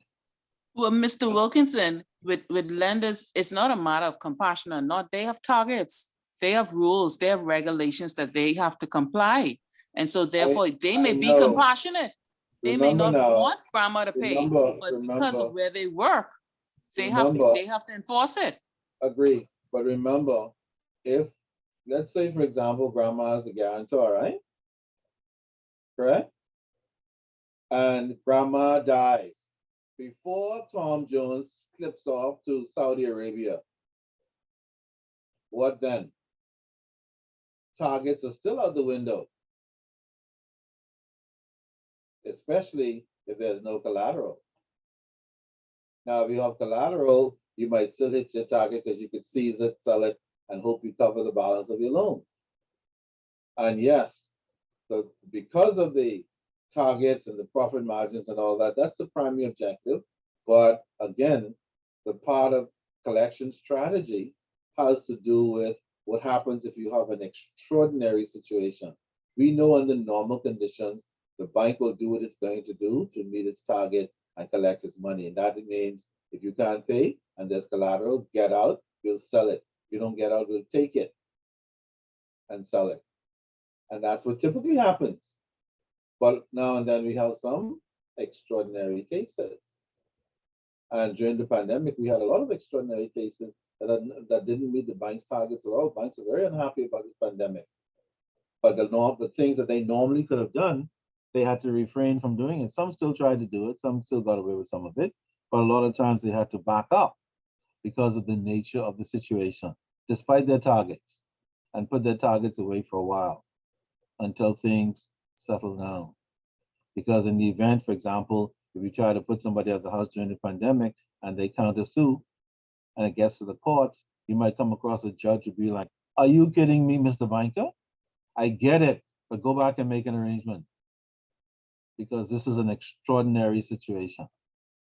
That has nothing to do with the normal stuff that, yes, bankers will do what they're going to do. And if you don't pay, they will take whatever steps are necessary under normal conditions. Okay. So this part of the discussion is just what happens if you meet with an extraordinary situation. And if you meet with an extraordinary situation, any lender can do anything they want in order to resolve it, which might be quite outside of policy and target positions. And again, that is relative and that will be based on the financial institution itself and those who make the decisions. Okay. So if one decision maker is a shark, then he says, "I don't care what the problem is, get them out, sell it, pay off our balance so I can go to sleep." And then the other one is a born again Christian. They say, "Oh Lord, my God, I know I have a position here and a policy and a target, but in Jesus' name, this is not fair. I have to see what I can do until," again, everything is relative. Okay. So what is the point I'm making? Welcome to the world of lending and collections. And so when you get to the collection side of things, it gets even more interesting sometimes than the lending side of things. Okay. We often refer to the lending side as the soft, heavenly side, and the collection side as the harsh, hellish side of the process. Because on this side, we oftentimes have to make very difficult decisions. Okay. All right. So while we ponder all of that stuff, let's start at the beginning in terms of the collection strategy. And we're told right off the top, whatever collections department you have, recoveries department you have, your strategy for attacking delinquency should always be twofold. Now, this doesn't mean that as an organization you have to follow these twofold principles, but many organizations have found them to be very helpful and far less stressful in context and in theory. Number one, we should always try to divide our collections programs, accounts, etc., into what we call risk categories. Okay? So that we can know who our high-risk customers are, who our average customers are risk, and who our low-risk customers are. So typically, every lending department, perhaps in some form or another, should have at least 3 categories: high, medium, and low risk clients. Those that are low risk, you know you don't have to sweat for them. Those are medium, they can sweat you a little bit, but they pay.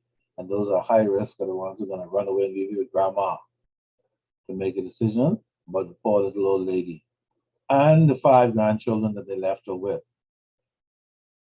because they ran off with Tommy for a new life and they can't afford to take their 5 children with them.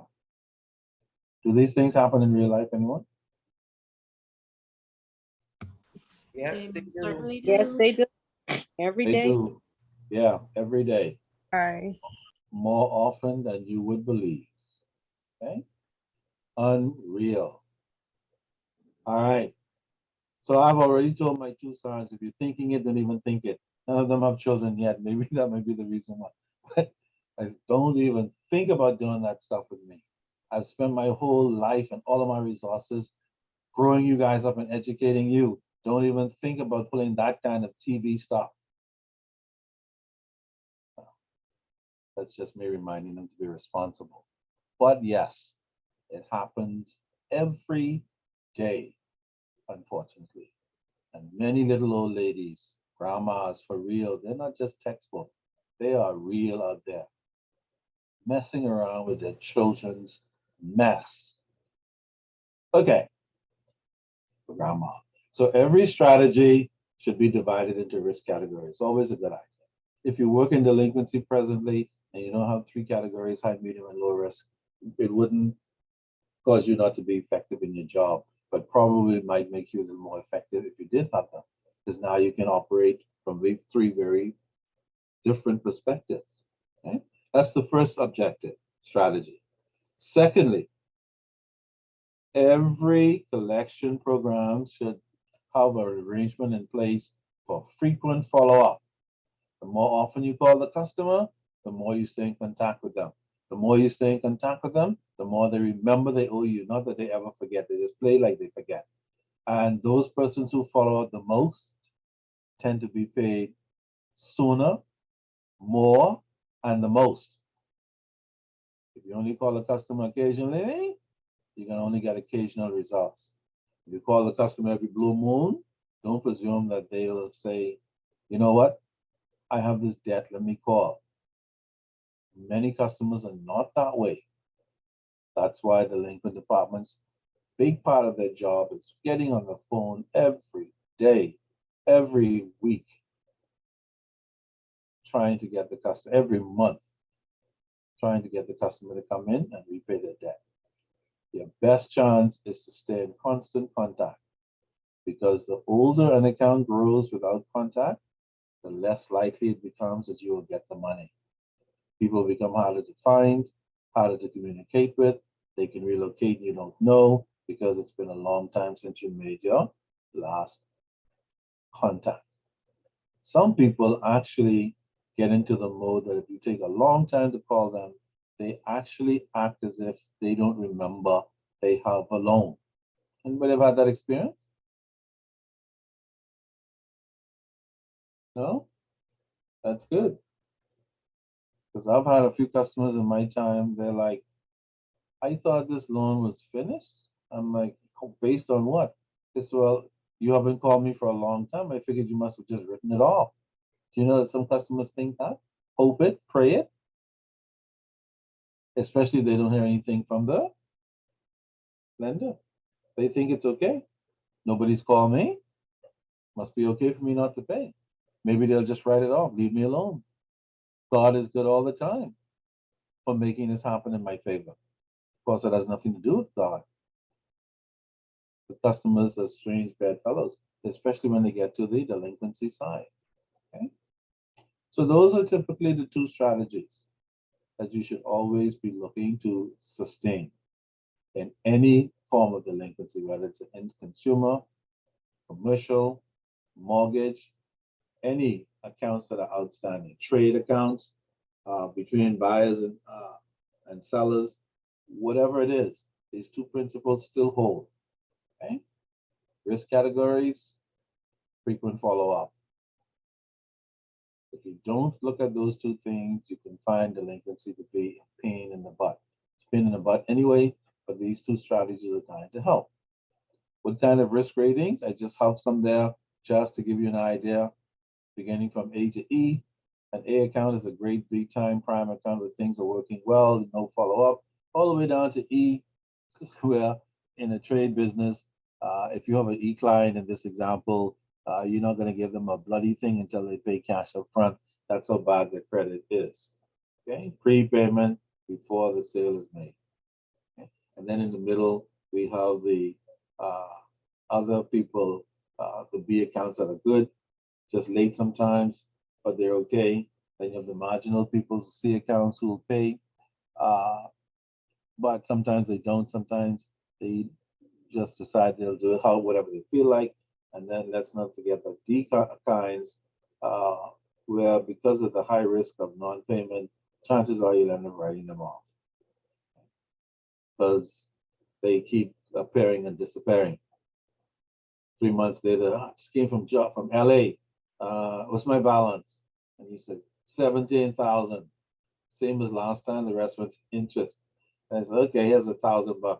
I'll be back next month. Then instead of going to LA, they go to Timbuktu and come back a year later, maybe. Depends. So again, it all depends.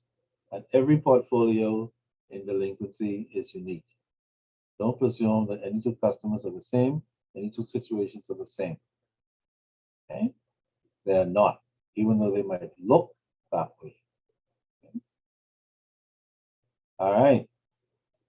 So now, just like a credit policy, you should have a collection policy. And what should be in the collection policy? Obviously, the most important thing in the collection policy is, when does the company consider an account past due? 10 days, 30 days, 45 days, 60 days, 90 days, when? The policy should state it. When do you suspend any further loans? When do you stop giving loans to a client?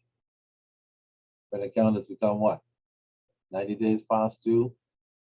Even if they bring it up today, they want to borrow more money, should you lend them more based on the fact that they were already 90 days past due? Maybe, maybe not. Because again, things happen beyond people's control. So you have to look at the variables. Okay? What else should be in the policy? Who will follow up? Who in the department will be responsible for calling clients on past due accounts? Who will call the soft accounts? Who will call the hard accounts? Who will call the accounts that have skipped town? Okay? These are all policy decisions that should be written down. And of course, let's not forget the final point in the policy should be who in the collections department will be responsible for creating and approving payment plan for delinquent customers like grandma, repayment schedules, settlements, and even outsourcing of delinquency. Typically, who do you think should make those decisions? Anyone? Anyone? Should anybody in the delinquency department make it? Manager. The manager, yes. And the manager alone. Okay? Payment plans, repayment schedules, settlements, and outsourcing, those are clearly managerial decisions.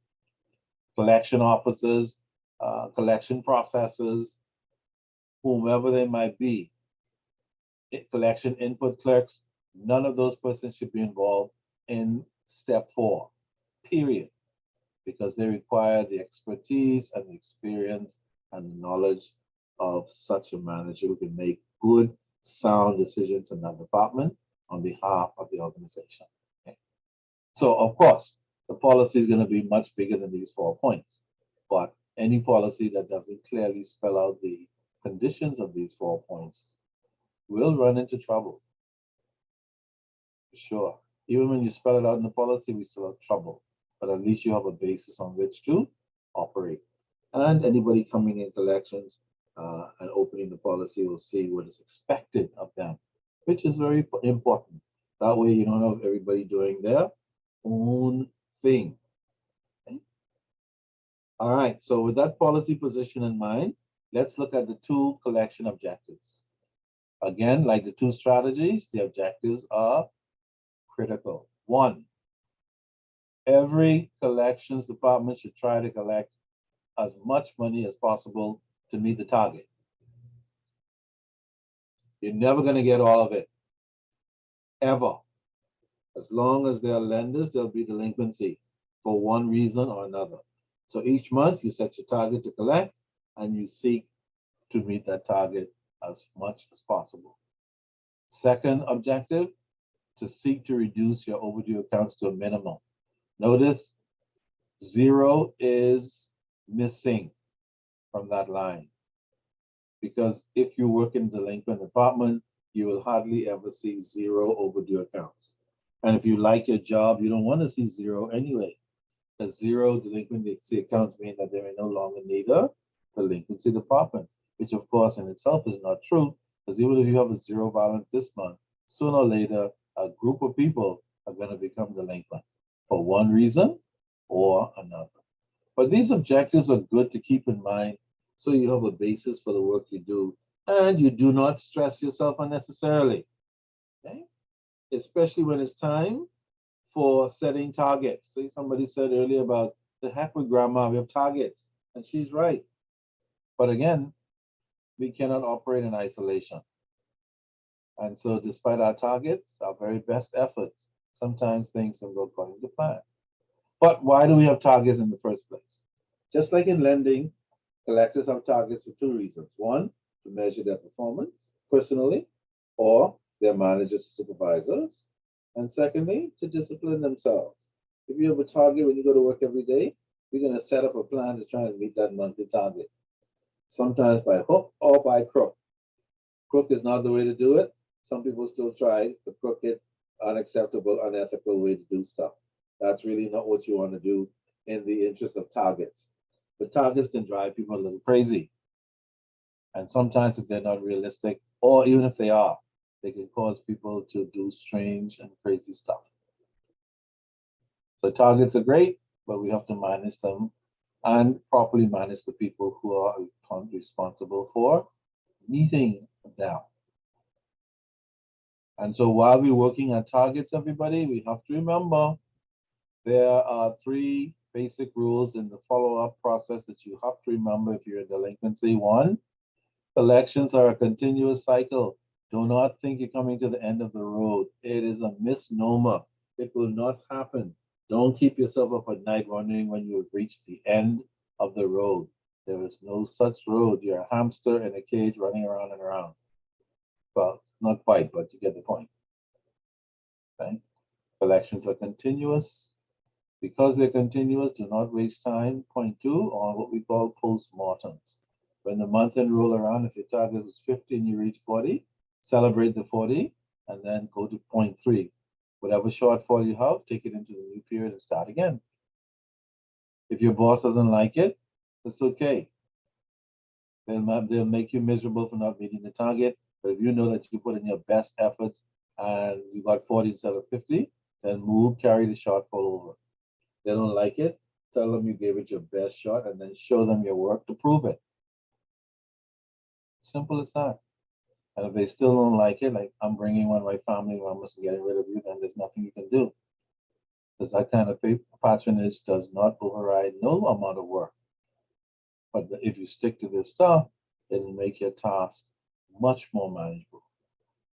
And if you have to give an explanation, you have these three rules. Excuse me, Mr. Supervisor, I realize that delinquency is an ongoing process. I've been working consistently every day for the entire month. I don't think we should waste time, sir, ma'am, on postmortems about what we didn't achieve after putting our best in for the current month. And therefore, based on my class that I did last night, we should carry all shortfall accounts over to a new target. I'm not sure how your boss will feel about that, but it's reasonable. Okay? For those of you who work in delinquency. Who works in delinquency again in this class? Anyone? I do. Okay, that's Tammy. Yeah. So Tammy, I'm sure you see a lot of these things in one form or another in your work, yes? Yes, sir. Yeah. What would you say for the purpose of the rest of the class who have no idea about the intricacies of recoveries and delinquency and collections? What would you say you consider to be one of your biggest problems in working delinquent accounts? Probably one of my biggest problems are the excuses. We only lease land. We don't give credit. Okay. And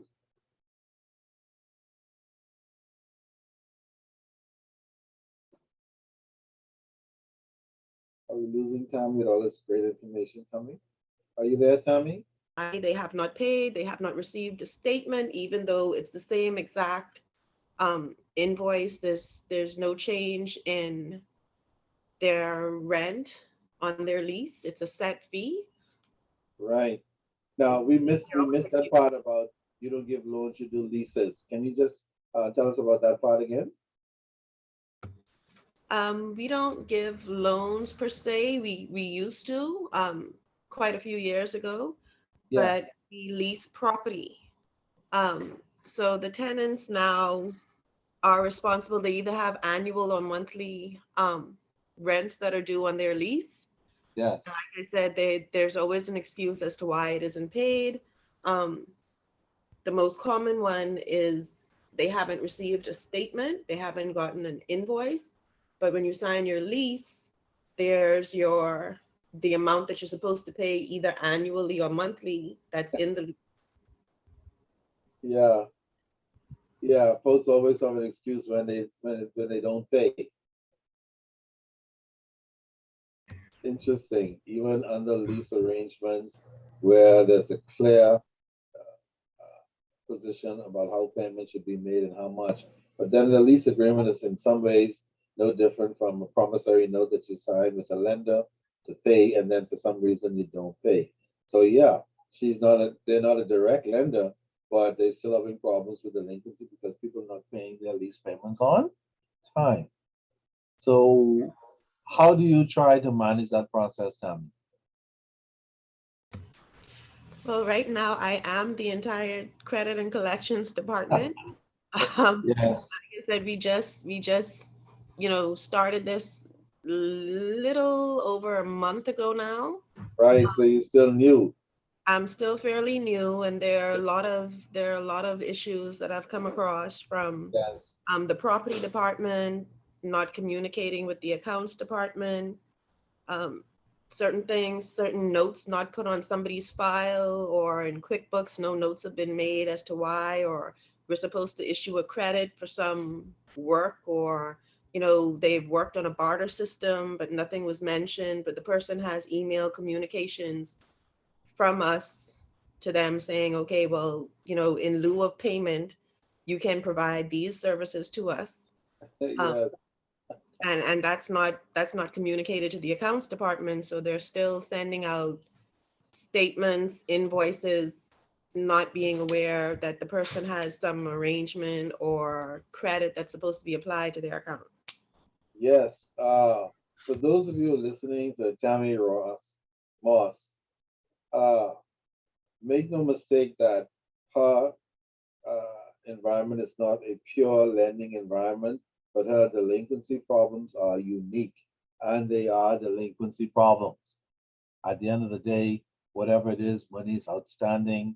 People are making excuses about when they're going to pay. They're not living up to their promises oftentimes, and she has to listen like any other delinquent officer to every problem imaginable. Okay, so yeah, thank you for that little insight, Tammy. For those of us who, first of all, have never worked in a delinquency department. Secondly, who've never been charged possibly with the task of trying to collect money that is outstanding under any conditions, lending, leasing, or otherwise. Okay, and so hopefully that would have given folks a little insight into some of the realities of delinquency. Okay, I don't envy that task that you have. Yeah, but if it's any consolation, you're not alone. You have my number, right, Tammy? Yes, sir. Don't drown. If you feel the water coming to your nose, or you need advice, please pick up the phone or drop me a note and say, I'm drowning with something. Help. Wonderful. You could do I it, will okay? use that. Absolutely, absolutely. Don't be bashful, drowning on all that crazy stuff. You have a big job on your hands. All right. And maybe your people are not fully aware of the job they gave you to deal with either. All right. Okay. So with those rules of follow-up then, collections are continuous, it never ends. Do not waste time on postmortems. We don't get it all this month, meet the target, move on to the next month and do it all over again. Okay, it's as simple as that. Trying to do it other than that is going to create pain and suffering for all concerned. Okay, so how do we plan for collecting money? There's a formal way and there's an informal way. I'm going to discuss with you today the textbook version. Okay, but there's another version, and that version is pick up the phone and say, bring our bloody money, hang it up. That's the informal version. Most of the time, we don't want to do that. Okay, we want to do like the formal stuff. Okay, so I came up with 5 stages you can consider in trying to collect your money. First of all, find out what the problem is with regards to the delinquency. Identify the problem. A lot of people are collecting money, they don't know what the problem is entirely. They might think the customer is just irresponsible because they're not making payments as promised. Come to find out, they may be taking chemotherapy and not telling you. They may be going through a divorce and not disclosing it. So identifying the problem is not always easy. You have to make a concerted effort to find out one way or the other. Typically, in delinquency, the sooner you can identify the real source of the problem, not just the problem the client tells you, but the real source of the problem, generally it tends to be easier to deal with the problem. Okay, so identify it. Once you identify it, break it down. Okay, grandma's grandson has run off. Grandma makes $1,200, gets $1,200 in pension. She needs an average minimum of X amount to buy food and blah blah. We can get out of this deal $300 a month. That's better than nothing that we would have been getting from Tom Jones who disappeared. And so you break down the problem into what we call controllable parts, and that's how you do it. Okay. And of course, if your delinquency is substantial, then you set targets for all of the persons who are working on. You have 3 persons in the department, you tell them how much you think you can get to this month. Or you give them the targets and challenge them, reasonably, of course, so that they can try and meet those targets. Targets result in creating a plan. Once your people get a target, like 75 accounts, then they come up with a plan. 75 divided by 20 working days equals X amount per day. That's my action plan. And then every day you look into your portfolios. How many accounts did I call? How many people did I reach? How many people I didn't reach? What did they say those that I reached, and so on. You monitor your results. How many can I take off my books for the month towards meeting my target? Okay. So that's the plan. And typically, whether or not we follow it in that sequence is secondary to the fact that following it in some form could be very helpful. Okay? For sure. All right. So now in making preparation to follow up delinquent accounts, 2 things are always important. I tell students, professionals, because sometimes I do seminars for professional bankers and lenders and all this kind of stuff. And one of the things especially those in delinquency, one of the things I remind them about is when you're planning to collect an overdue account, there are 2 things that are absolutely important to the process, whether you're doing it manually or electronically. Please, 1, make sure your documentation collectors are in order. If the customer has a statement, make sure the statement is up to date. If there's an invoice involved, make sure all the items that are paid for are ticked off and only those that are left are on there. Any statements for the customer, make sure the statements that you send to them are up to date.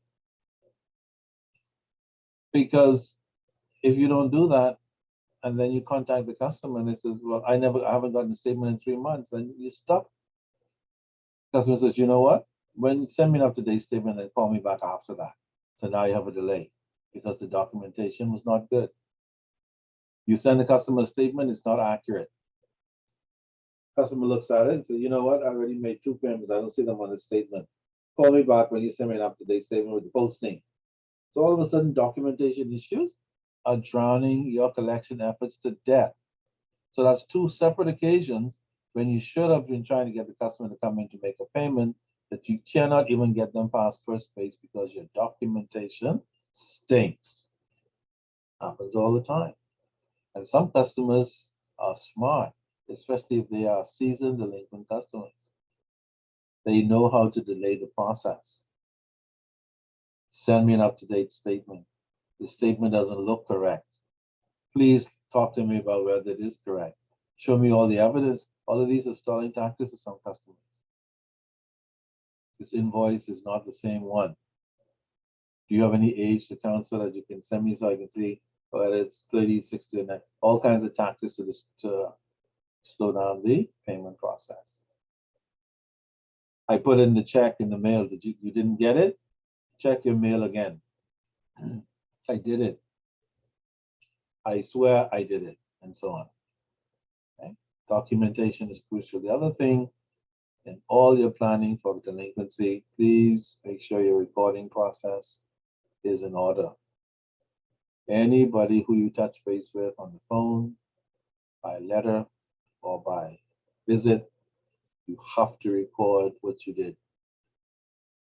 So things like the customer's name and address should be there each time. Telephone and account number should be there. If you collected money, how much? If you took any action, what did you take and on what date? How did you touch base with the customer? Did you visit them on the premises? Did you call them? Did you send them a letter? All of these should be outlined in the report. Who was the contact person? Was the contact person the customer, him or herself, or was it somebody else? Grandma, maybe. And then, of course, most importantly, what was the result of that contact visit, letter, etc.? Okay. So these two steps are crucial to your preparation to make delinquency successful. No matter what strategies and plans you have, if you do not do those two properly, you're going to have a nightmare. All right, Tommy just mentioned that people make deals and don't contact accounts department, who didn't contact the other thing, who didn't contact. So you have these major documentation and communication problems. And poor recording is a communication documentation problem as well. And I guarantee you, if you have any weaknesses in any of those areas, you're going to run into problems. Especially if you run into a seasoned delinquent customer, and there are some of them who are quite seasoned, by the way. Okay. All right. Some of you work in computerized environments. If you do, great. That'll make your job easier than those persons who work in a manual environment. Tommy's out in the wilderness trying to figure out what environment she should begin with. All right, and all this kind of stuff in terms of getting things going. And she has a unique situation because she's not dealing with loans that were granted and trying to collect a delinquent account. She's dealing with contracts where persons are breaching the contracts and not making their payments as scheduled.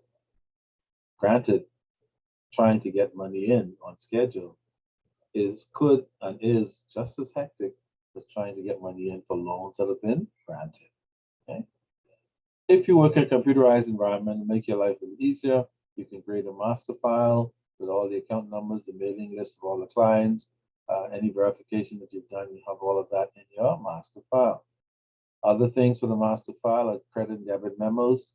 Please, if you made a mistake with the client account, the worst thing you could do is not take the time to have somebody post it correctly, put the correct debit or credit amounts in, make sure the statement for the client is current, make sure all the payments they made are shown on the statement. These things will create unholy delays. And when customers find out sometimes that these things create delays, they will haunt you with them. Okay, for sure. So whatever you need to do to keep track of the client account, do it. Age the account, make sure the balances are correct. Even if it comes down to creating what we call forecasts in order to say, okay, this month I have to collect $100,000 in outstanding loan payments because this is what it adds up to for the target that I have.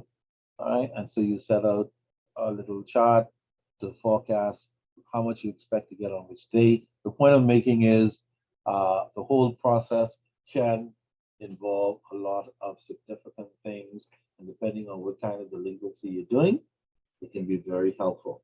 For some persons whose delinquency environment might be a little bit different, some of these things may not apply. If they don't apply, then don't seek to apply it. Don't force it. But those things that can work in your environment, pull them out, okay, and put them into play. See what happens. Okay, so the computerized reports will have the same thing as any manual report. Just makes your life a little easier to do things quicker, access things faster, and sometimes it's more protection from persons who can just go to a file and pull it out and destroy it or tamper with it. All right.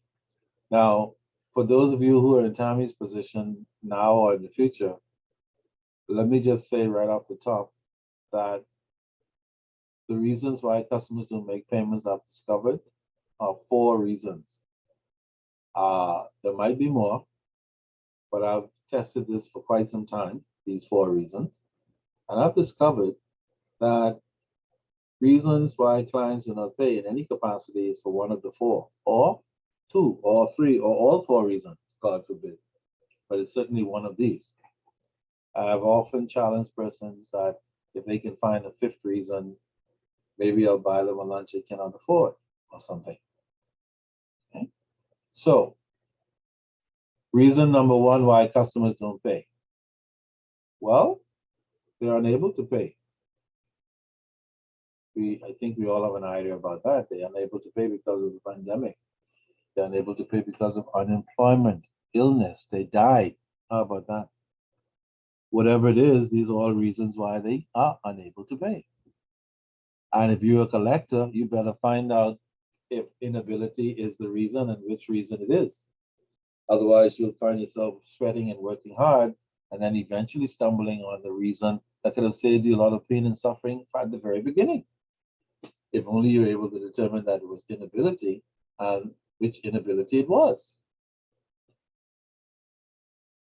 Then we have the inefficiency factor. Talked about it earlier. If your organization has poor documentation, poor systems, people are constantly not coming to work and all this kind of stuff, it creates inefficiencies in the systems. Postings don't get done on the time. The accounts department is always short-staffed. People are calling sick all the time. And therefore, when it's time to talk to your customer, the documentation is not up to scratch. Staff are missing. The person they talked to last week is not there this week. The new person has to start from scratch. The customer is pissed off, like I just told them that last week, and so on. That's what we refer to as inefficiency. And for some clients, they hate that. And they'll walk out of your organization and tell you, when you guys get your act together and you're more efficient, call me next month. And they don't mind doing that because now they get an extra month to not pay. Okay, so that's reason number 2. Reason number 3, dissatisfied customers, delinquent people, collectors. If you have any unresolved queries with your client, fix it. If you are in trade, selling goods and services to other business and companies, make sure your orders are paid up to date and whatever you're outstanding on contra accounts, whatever your balances are, pay them. Nothing can delay your payments and make it in terms of delinquency than dissatisfaction from the client or customer. They'll tell you, I told you guys that my salary came through from government and that you were supposed to post it and take up your loan payments. I don't see where you've done it already. That's an unresolved query. Please don't call me back until that's done. And now they have time to consider if they're going to pay you at all and when. Then the final reason why customers do not pay is their deliberate policy. Some people just decide to leave town. Some people are in town, they just decide to stop paying. You just can't find them. They have a major network. Somebody started asking for them from the bank. They tell them I'm not home. You cannot find them. So some people just decide on their own for any reason possible that they're going to stop making payments permanently because they're tired making them every month, believe it or not. Or they'll make payments every other month because they're tired of being broke and not having any money every month. So that instead of making your payment every month, they'll make it every other month and keep the rest too. I don't know. Hopefully feed the children or go to the gambling house. Whatever it is people do, or indulge in some other thing. But whatever it is they do is considered a deliberate policy because it conflicts with their agreement to pay the loan or credit or facility. So those are the 4 primary reasons why people don't pay. If you can think about a 5th one that does not fall into one of those 4 categories, please let me know. I don't suggest it will be easy to do. So the next time you have a delinquent account, ask yourself, is it delinquent because of inability, inefficiency, dissatisfaction, or the customer's deliberate policy or decision not to pay? For all and sundry reasons. All right. So having considered all of those factors, what the delinquent officer has to do next, whether you're new or seasoned, is to decide what is the best follow-up method for this particular client. Because remember, every delinquent client is different. Doesn't matter how similar they might look. They are all different, okay, for sure. And so you, as the collector, will have to decide, do I need to visit this person to get the money in? Or close this deal and fix things? Do I need to just pick up the phone? Is it somebody I can do this with on the phone? Or, God forbid, they are somewhere out there in the world. Maybe I should just send a letter first and see if they respond at all. Okay? So you have to choose as the delinquent person which method is most appropriate for which customers. It only makes sense. Okay? And let's say you choose the visit. If you choose to visit the client for whatever reason, sometimes it's a good idea, especially clients who are running major businesses or who run businesses and you need to see them face to face, or even individuals, just seeing people face to face helps with your ability to collect. Because if you call on the phone or send a letter, people see it as impersonal. And therefore, they will treat sometimes the situation much more shabbily than if you are present in person. So show up if you're going to visit, establish good relations with the person so you don't get them upset and then they create now a deliberate policy that you got them angry. Okay, and decide, you know what, you shouldn't even have visited me in the first place. Somebody told me you're a stinky collector, and yet here you are harassing me. I know I owe, but you don't have to be so unprofessional. That's my point. And all of a sudden, because you didn't follow the rule in one about good personal relations, you put your loan payment and future payments in jeopardy, as far as some customers are concerned. Secondly, before you go out on that visit, burn gas and waste time, find out if there are any queries that you need to resolve regarding that client. It'll be hell to go out there without checking to make sure that the statements and other stuff are not up to date and correct. And then when you go to the client, they say, you know what, this is not correct. I cannot in good conscience pay anything more until you've resolved this matter. I told your people that last month and the month before. Okay. And then thirdly, of course, if you're going to go out, try to get a payment. Try not to come in empty handed. All right? Which sometimes many delinquent people do. In fact, there are some collection officers who go out with no intention of even visiting the client. They just say, I'm going out to see the client, and then they go and do their own personal business and come back and write something on the back that they went to see the client and they discussed this and the client will make a payment. Thank you very much. What's the problem with the collector doing that, anyone? What's the problem with that? All problems. Say that again. The collector goes out and says, I'm going to make a visit to the client to collect the payment. Instead of going to the client, they go and do their own personal business, come back and write up the form and say they went to see the client. And here's what they discussed. Should they do that? That's disingenuous. And that's a nice way, a very euphemistic way, by the way, of putting the whole thing. Of course. But some people do it. You shouldn't do it. It's not even in the textbook, but you shouldn't do it because it's a common practice sometimes. You're out on the company's time, so therefore you should be out there doing what? The company's work. If you need time to do something personal, you request it. But certainly, it's the company's work when you're on the company's time, right? In this particular instance. All right. So to make a visit successful, you want to consider those three purposes and then add some gravy to it by, again, being sociable and friendly. Now, let me ask you guys something. Why the hell does a collector have to be sociable and friendly to collect his or her own money? What's the answer to that?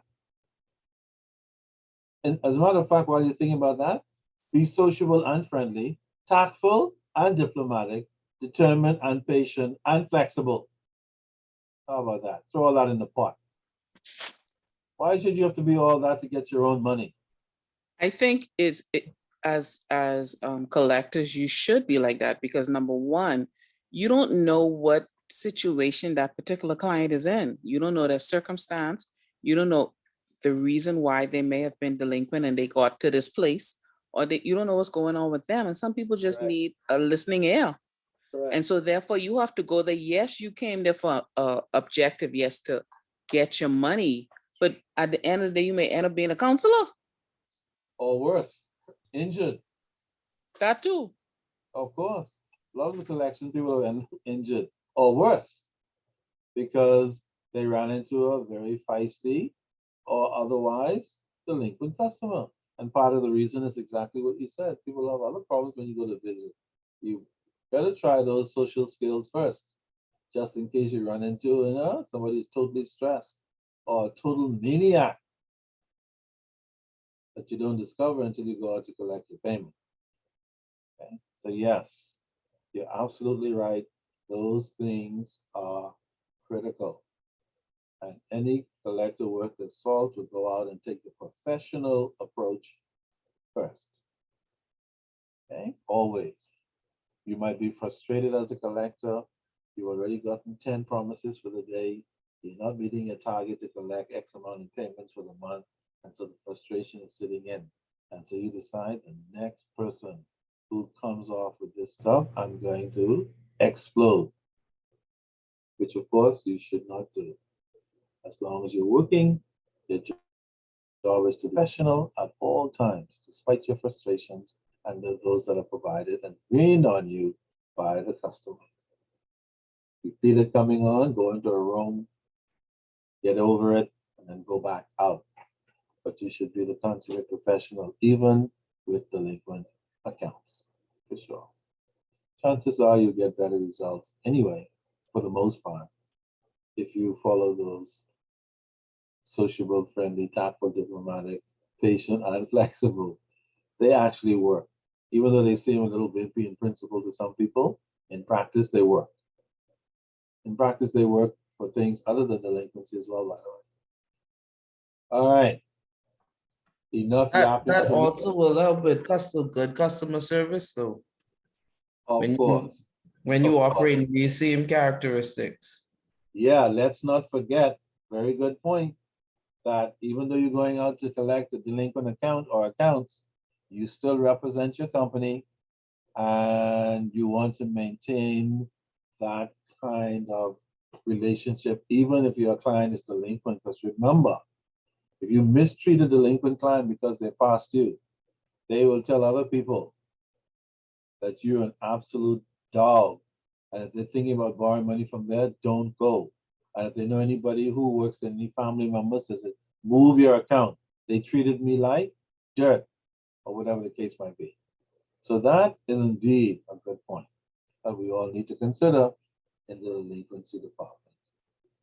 All right, who's next on my list? Enrique, you're next. Doggone it. Beginning with planning and executing the risk. Planning and executing the visit. Collection planning should be done in 5 stages. Phase 1, make an appointment. Phase 2, prepare the facts thoroughly before leaving. Phase 3, exchange pleasantries and review environment. Phase 4, frank discussion of the customer's problems and the company's concern. Phase 5, get a commitment from the customer. Phase 6, close the visit and write a report. The report should clearly state the following: the names and positions of everyone seen, the purpose of the visit, relevant background information, details of queries discussed, actions to be taken, follow-up or review date. Oh, that's it. The follow-up or review date. So those are the steps as far as the visit is concerned. Now, they seem a little tedious, of course, and like, man, you have to go through all those steps each time. Not necessarily in that formal order, but at the end of the day, the more you can follow that structure in terms of your visit, the more productive a visit you will have. And certainly, as you become more experienced, you'll refer less and less to this list that's in your file that you tick off when you're new. And before you know it, it'll be second nature. You'll be doing these kinds of things each visit, each time, to see if you can maximize getting up and driving the heck to Timbuktu or wherever your client might be. Okay, keep going. Telephone. The telephone as a collection tool. Number one, prepare for the call by conducting a thorough review of the credit file. Number two, make the call and contact the customer. Number three, approach the customer professionally and solicit payment and/or reason for non-payment. Number four, close the call. Establish a firm promise of both date and amount of payment. Number five, beware of the following danger signals while on the telephone. The customer seeks a discount or an extended term. The customer says that he is unable to pay. Customer offers to pay part now and part later. Customer offers payment on account. Payments is made later and later each month. Promises are persistently broken. Numerous unresolved queries that affect payments. The customer makes a contra claim. And then collection letters. Collection letters. Collection letters should have the following characteristics. A purpose, solicit a response, a promise, reason for non-payment. A predetermined number or account. Example, 2, a reminder and a formal demand. Adequate frequency and timing. Appropriate and sufficient content. Thank you very much, Enrique. So those are our three options as delinquent persons who are involved in delinquency. Your decision to visit, if you decide to do that, you don't do that every day too often. You go to see the top person, the accountant, the person who writes the check. If it's a company and if it's somebody's home, you need to make sure it's safe to go and all this kind of stuff. Sometimes it is suggested that before visiting, you should call ahead. The only problem is if you call ahead, when you get there, the customer may not be there. So oftentimes when we're planning a visit, we seek not to call ahead, whether it's an individual or a company, because if they don't want to see you and they know you're coming, they will disappear for sure. Okay? But in a brand new, perfectly run world, these kinds of steps outlined in the visit would be very, very helpful to the delinquent person. Person working delinquency. And certainly with regards to measuring and recording and keeping historical accounts of the work that you've done, so that your bosses will see the work you've done and the steps you've taken, and that anybody else coming behind you to pick up the file, they do not have to guess or wonder what you did.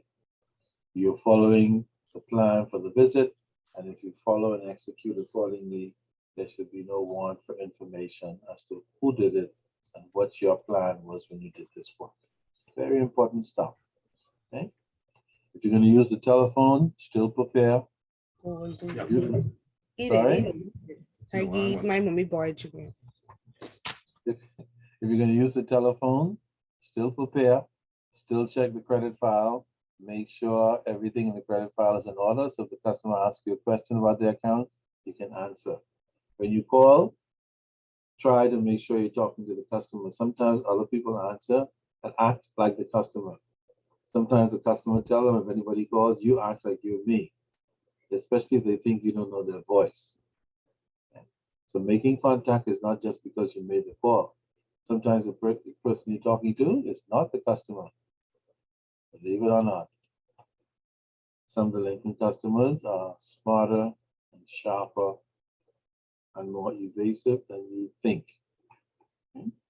Again, if you're on the phone, your voice should sound professional. You solicit payment, your payment is now past due by 15 days. We'd like to know which day you're coming in to collect the payment, to make the payment, or if it's going to be a difficulty, which they can come out to collect the payment. And by the way, Mr. Customer, I'm just trying to find out why exactly are you not paying us on time? What's your reason for non-payment? And fight very hard to find one of the 4 reasons, because it is one of them. Once you pinpoint which one of the 4 it is, it'll make your further work more productive, for sure. Okay. Then close the call. How do you do that? Try and get a firm promise from the customer. Customer say, Mr. Jones, when are you going to make the payment? Next week sometime. Is that good enough, anyone? Next week sometime. Is that sufficient? No, No. No. If the customer says next week sometime, what should you say? I need you to be more Exactly. specific. And then they're gonna say specific about what? What you mean, miss? The day and the time. Yeah, which day are you coming in? And what time are you coming in, Mr. Jones? And let's not forget, how much do you plan to pay?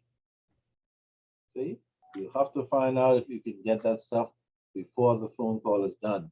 Now, depending on the customer's mood and their agenda, you may not be able to get all of that out on the phone. They hang up the phone in the middle because they don't want to discuss it. They don't want to commit. They don't want you to tell them which day and time and the amount. They want to come in any day, any time, and any amount. Show up on their job and you surely will get the right answers. That is one option for the visit. Yeah. Okay. A lot of delinquent officers use that methodology. They don't make a noise. They don't come with the police and all that stuff. They just show up and say, I'm here to see Mr. Jones. Let's see, I'm here to see Mr. Ascanti, please. I say, who? Mr. Ascanti. Man, he said, tell him I'm not here. Okay, but yes, absolutely. Please, if you are a collector and you're trying to collect money by a visit or a phone call, especially the phone call, be careful of the danger signals when you're on the phone. Okay? He outlined them. You call a customer and they said, can you extend my payment term? If it's a trade deal, can you give me another discount? That means clearly that the customer is in trouble. If the customer outright says, I'm unable to pay, you know they're in trouble. After that, you need to find out why they're unable to pay and pinpoint the real reason. God forbid, good luck.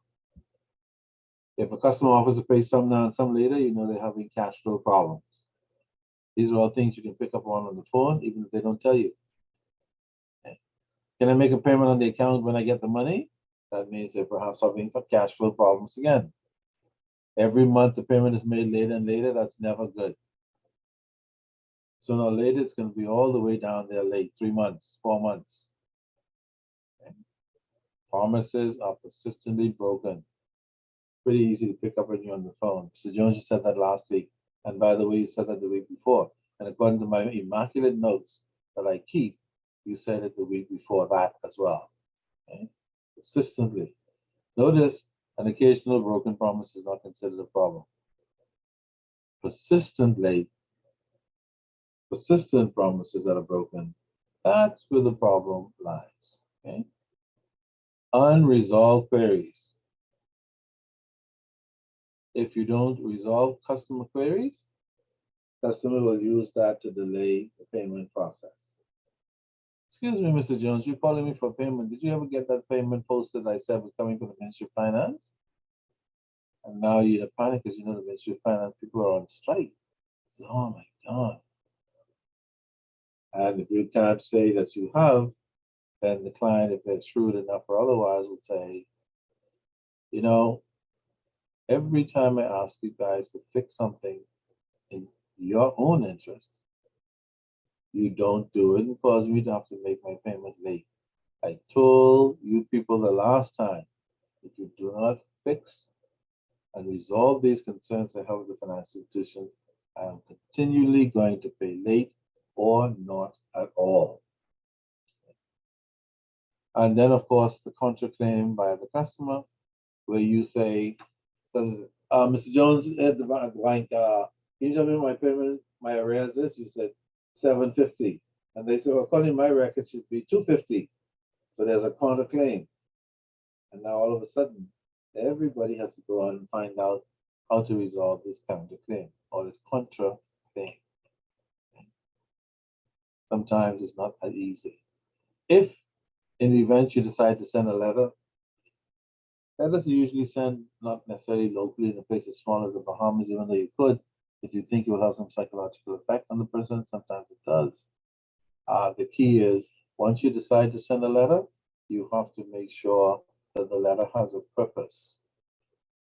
The letter has to be written in such a way to get the client to answer you somehow, to make you a promise, and hopefully to give you a reason for non-payment. Don't leave it to chance, depending on the customer when you write the letter. In your letter, you write the intent to solicit a response, ask the customer to give you a promise about when they're going to make the payment, and if they'd be so kind as to confirm for you the reason for non-payment. Sometimes that is easier said than done. Other times, clients respond, because depending on where their situation lies, the letter might be a blessing in disguise for them and you as the delinquent officer, or it could be a nightmare because they ball it up into a little ball and throw it into the already full garbage of other letters coming in from delinquent people. That doesn't mean it doesn't work. Some people it does work, okay, for sure. All right, frequency of letters, don't send too much, don't send too little. If you send too little, people are going to ignore them. If you send too much, they're going to ignore them. Sometimes guy doesn't have something else to do. All right, so you have to make sure if we send the first letter, maybe it's a week, and then there's another week or two before we send the second, and then another couple of weeks before we send the third. Of course, the objective being, hey, not to send too many. And also, last but not least, in terms of letters, make sure the information on the inside is sufficient, but not too much, because people don't want to read too much of anything, especially a delinquency letter. So it should be short, to the point. Mr. and Mrs. Jones, you owe us money. Can you please provide a response as to why your account is 2 months in arrears? And while you're at that, make us a promise as to when you bring the account up to date. And please, for the benefit of all of us, can you kindly indicate the reason for non-payment on this particular matter? Good luck with that. Some people will be totally taken aback, impressed even, and respond. Others, they keep throwing it in the garbage and wouldn't even empty the garbage. All right. So, having said all of that, I hope I have left you a little bit more enlightened about the delinquency collection process. It's an exciting piece of work, but it can also be a little tedious as well, depending on the nature and types of clients that you have to be in touch with. Okay. Any questions, anyone, before we go on?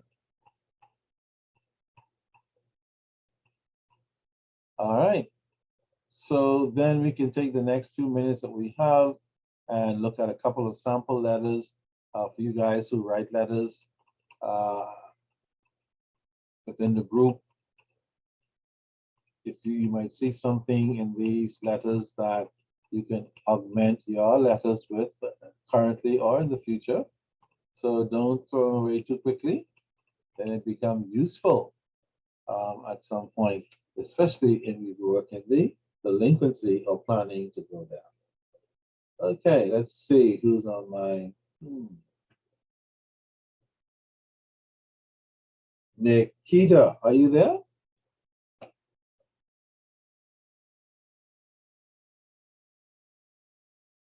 Nikita is off having a something. Let's see who can pinch it for Nikita while she's away.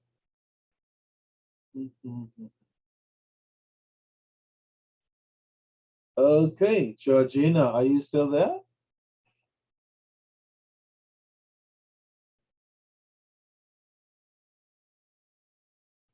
Georgina, are you still there? Mr. Wilkinson, the people probably falling to sleep and you won't even tell us what could be on this final exam yet. It's going to be pretty much like the first one, except It'll only involve the material that we've covered tonight. It's gonna be the same format. Wait, all that material, what you was talking all night? That sounds like a lot. Sound like a lot or is a lot? It only seems that way. It's not difficult material. Once You want me to you, retain all that by next week, Tuesday? of course, What? piece of cake. That's the beauty of being young. Who young? You're not young? Must be young at heart. But my brain ain't saying all of that. Now remember, like, don't do the thing that students do. What they do? Give me a Here's fair what, here's what students like to do all over the world for centuries. Some, not all, some. Some students like to leave everything for the, last minute? you actually know that expression. Yeah, but this ain't no last minute. Certainly not.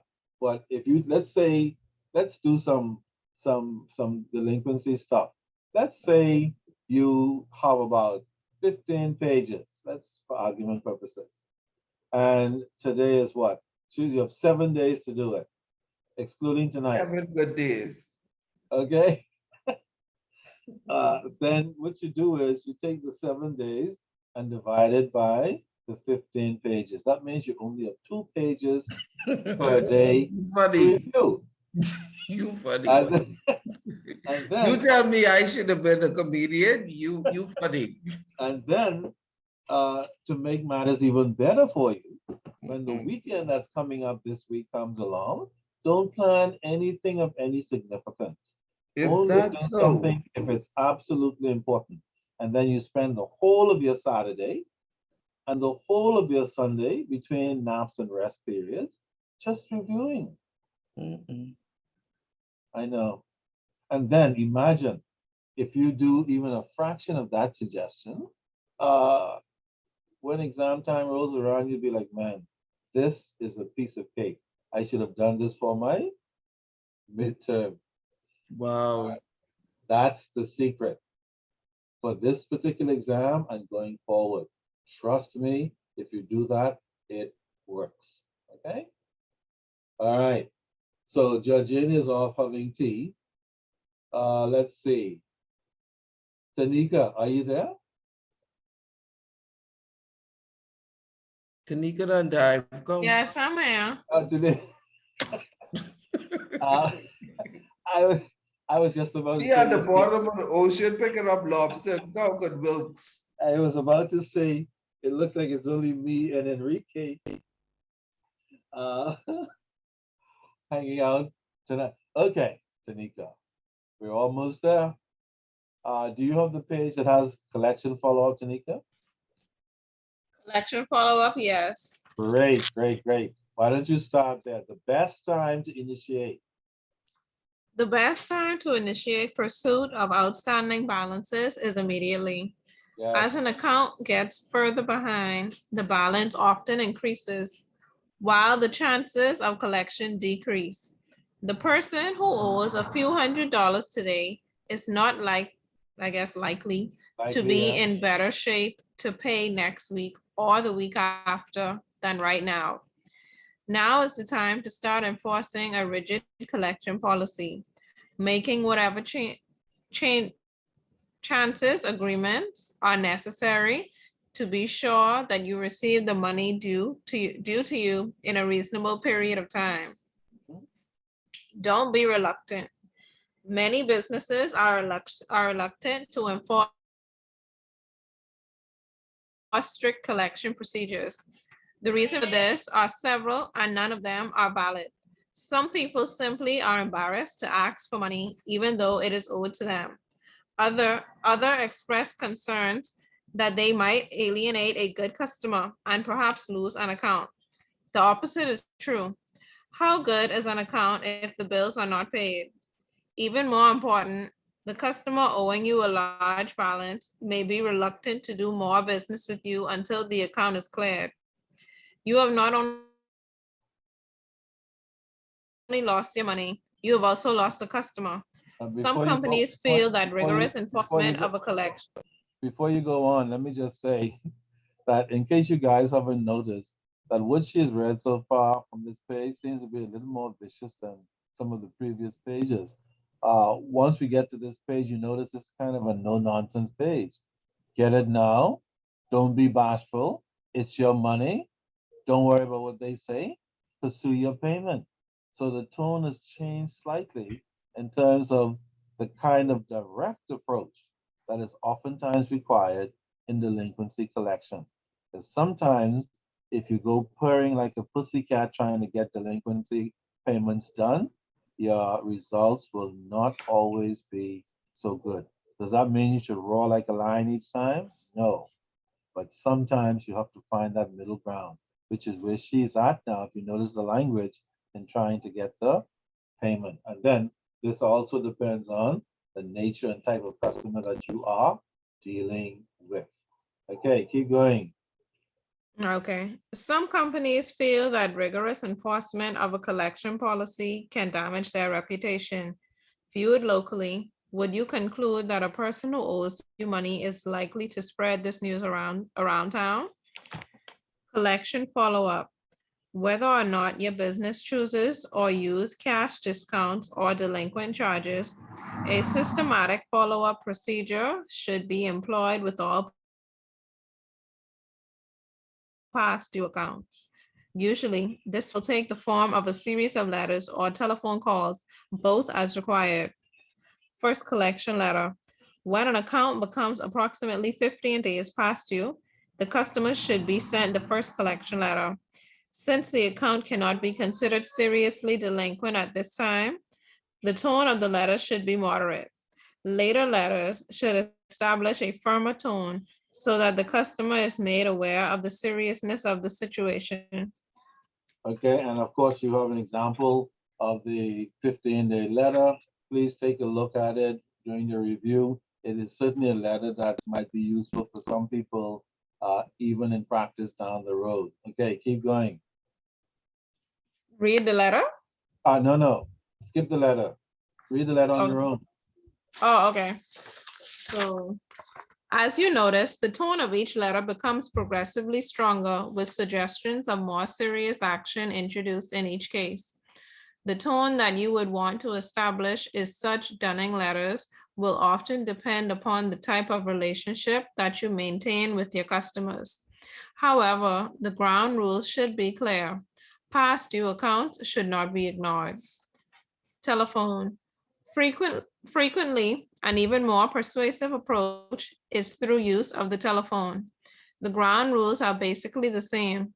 You must become progressively firmer with each call and indicate that stronger measures will be used if necessary to ensure prompt payment. The telephone has the added advantage of flexibility since you can be more direct with better knowledge of the individual account. You acquire this knowledge through asking questions such as the following. What seems to be the problem? We never had difficulty with your account in the past. How much would be a reasonable amount for you to pay each month? Perhaps $50 or $60? How soon can we expect payment of this account? Try to avoid questions that can be answered yes or no. If the creditor gives you an answer such as, I'll mail it today, answer with, I appreciate that. Then I can expect it in 2 or 3 days. If I don't have it by then, I'll call you back. Be sure that the creditor realizes that you are totally aware of the situation and that you do not intend to ignore it. External collection resources. If your own collection efforts fail, there are 2 courses of action that are left to the collection agencies and the court. Okay, keep going. Finally, collection Finally, yeah. agencies. Collection agencies are businesses established to collect past due accounts receivable on behalf of creditors. The primary advantage that collection agencies offer is their superior knowledge of persuasive collection techniques. Additionally, creditors are usually anxious to clear invoices referred to collection agencies rather than further damage their credit ratings. Mhm. The collection agency's fee is usually based upon a percentage of each account collected. The percentage ranges from 25% to 50%, depending upon the size of the account or the total dollar volume of accounts referred to the agency for collection. This approach, while often effective, can be expensive. A business is committed to paying the agency's fee on any account reference for collection, whether payment is made to the agency or to the business. Although some creditors may resent making payment to a collection agency and prefer to pay the company directly, the company is still committed to pay the fee when the account is collected. Courts. If the collection agency fails, your final recourse is through the courts. The matter may be resolved in a small claims court if the amount owed is small. For larger amounts, you may have to file suit to collect. In either case, you are faced with a costly and time-consuming procedure. The best way of avoiding these time-consuming, costly procedures is to take prompt, strong action on your own as early as possible. In the long run, you will be doing not only yourself a favor, but also the creditor. While your creditors may be unhappy at the time, you will have spared them costs, time, and the loss of their credit ratings. Okay, thank you very much, Tanika, for plotting through that last bit of information. Please, I need you to make a note wherever you see the word creditor, please change it to debtor. That's a typo in there by whoever made this typing. Please change where you see creditor, it should be debtor, okay? So we make sure we understand that clearly. Now, notice the language in these last 2 pages have changed. The concepts are the same as we saw previously. Send the letters, do your visits, make the letters stronger. And you'll see when you read the letters, the first one is kind, the middle one is not so kind, the last one is like, do this thing or else. Believe it or not, there's some customers that will receive all your letters, all your phone calls, all your pleadings, all your plans, all your arrangements, and still do not live up to their commitment. When that happens, we oftentimes as collectors have no choice but to go to our second option, which are collection agencies. A lot of clients do not like to deal with collection agencies because they're dealing with people they're not familiar with. They're now being exposed to a group of persons who they've not had any experience with, like their bankers, and so they are uncomfortable having to make arrangements, discussions, and give information to a third party, such as a collection agency. But sometimes agency has more success with customers because they don't know the customers that well, because there's greater independence. The collection agency can, quote unquote, intimidate the customer a little bit more and put them in a frame of mind that they need to meet their commitment or else. As you can see though, agency fees are expensive, but what happens in practice, whatever fees, 25 to 50% that the collection agency charges, the collector or the financial institution does not bear the cost. It'll pay the fee, but they will debit the customer's account for whatever charges. So now the customer is not only owing the original balance past due, but also any fees from the collection agency and any fees that are paid to attorneys for lawyers to do any legal work, court work, any other kind of legal activity that are invoiced to the financial institution. The financial institution will pay it, and then they will charge it to the delinquent customer's account. And so hopefully, when the delinquent customer becomes aware of these kinds of things in your discussions, they'll see the wisdom in not allowing their accounts to go to a collection agency, not allowing their accounts to go to lawyers. But again, like everything else, some people will get the point, and other people, for some reason, never seem to get the point. They will remain delinquent until you drag them through court and try and find still every possible way of not paying, which includes, I'm not working, I can only afford to pay $10 a week or nothing per week, which creates even more issues because now you have to prove or find out whether that is true or not. Okay, so that's just a little introduction. Enrique said, not really, that's a lot. Introduction to the collections, delinquency, recoveries process. I hope that the time that I spent with that kind of gave you some insight into the importance and the seriousness of the delinquency collection process and why organizations around the world who help people calling for payments all the time, why they do it. I think now you have a good idea as to why. The more often you call, the sooner you can get your money. Remember, if you're not calling for your money, the customer gets to keep it. If they get to keep it, you don't get to have it. And that can create problems for your organization in terms of cash flow and other issues. Okay, that's all I'll say for delinquency. I think that's enough to keep you busy up until your next examination next time. Those of you who, again, do the second part, you'll be introduced to even more detailed and interesting things connected to the collections process and find out just how elaborate this process can be. I had a student not too long ago who said they love delinquency work. Was it this class? One or the other. But they said, I love delinquency work. It's very exciting. I love it. Tanika, yeah, isn't it, Tanika? It is. When I did delinquency, I think I said it, I loved it as well. Because it's never a dull moment. It's a lot of room for creativity. You meet a lot of interesting people. You meet a lot of financial situations that you need to resolve. You learn a lot for your own personal. There are a lot of things involved in delinquency that makes it exciting and informative and rewarding. If you don't believe me, call Tanika and she'll try to persuade you. I get it completely.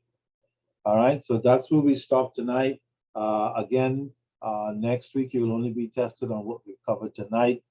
You will not be tested on anything you've done previously. I think you've beaten that horse to death already from what I can see in your examination responses. I'll get your results to you very soon so you know where you are going into your final exam. But for the most part, it looks like persons have made a commitment to the material in the first half of the semester. I hope that pans out in terms of the actual numbers I get when I'm done. And I encourage you to put in the same effort going into your final, and you should be fine. Again, if you have any questions along the way before next examination, please feel free to drop me a note and I'll be happy to respond. Okay? Any other questions at all? Anyone? Fantastic. Then have a safe week. I'll see you guys next Tuesday, 6 o'clock. Same program as before. Stay safe out there, and I'll see you then.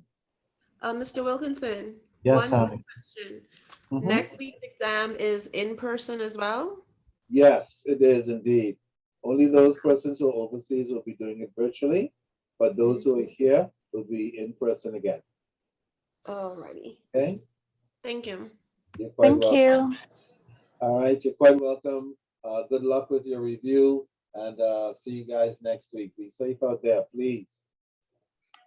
I hear them saying that the COVID is softening. I don't know whether that came from Fauci or the other guy, but in any event, be careful still. We're still a part of this madness and it's not over yet, I don't think. All right, take care.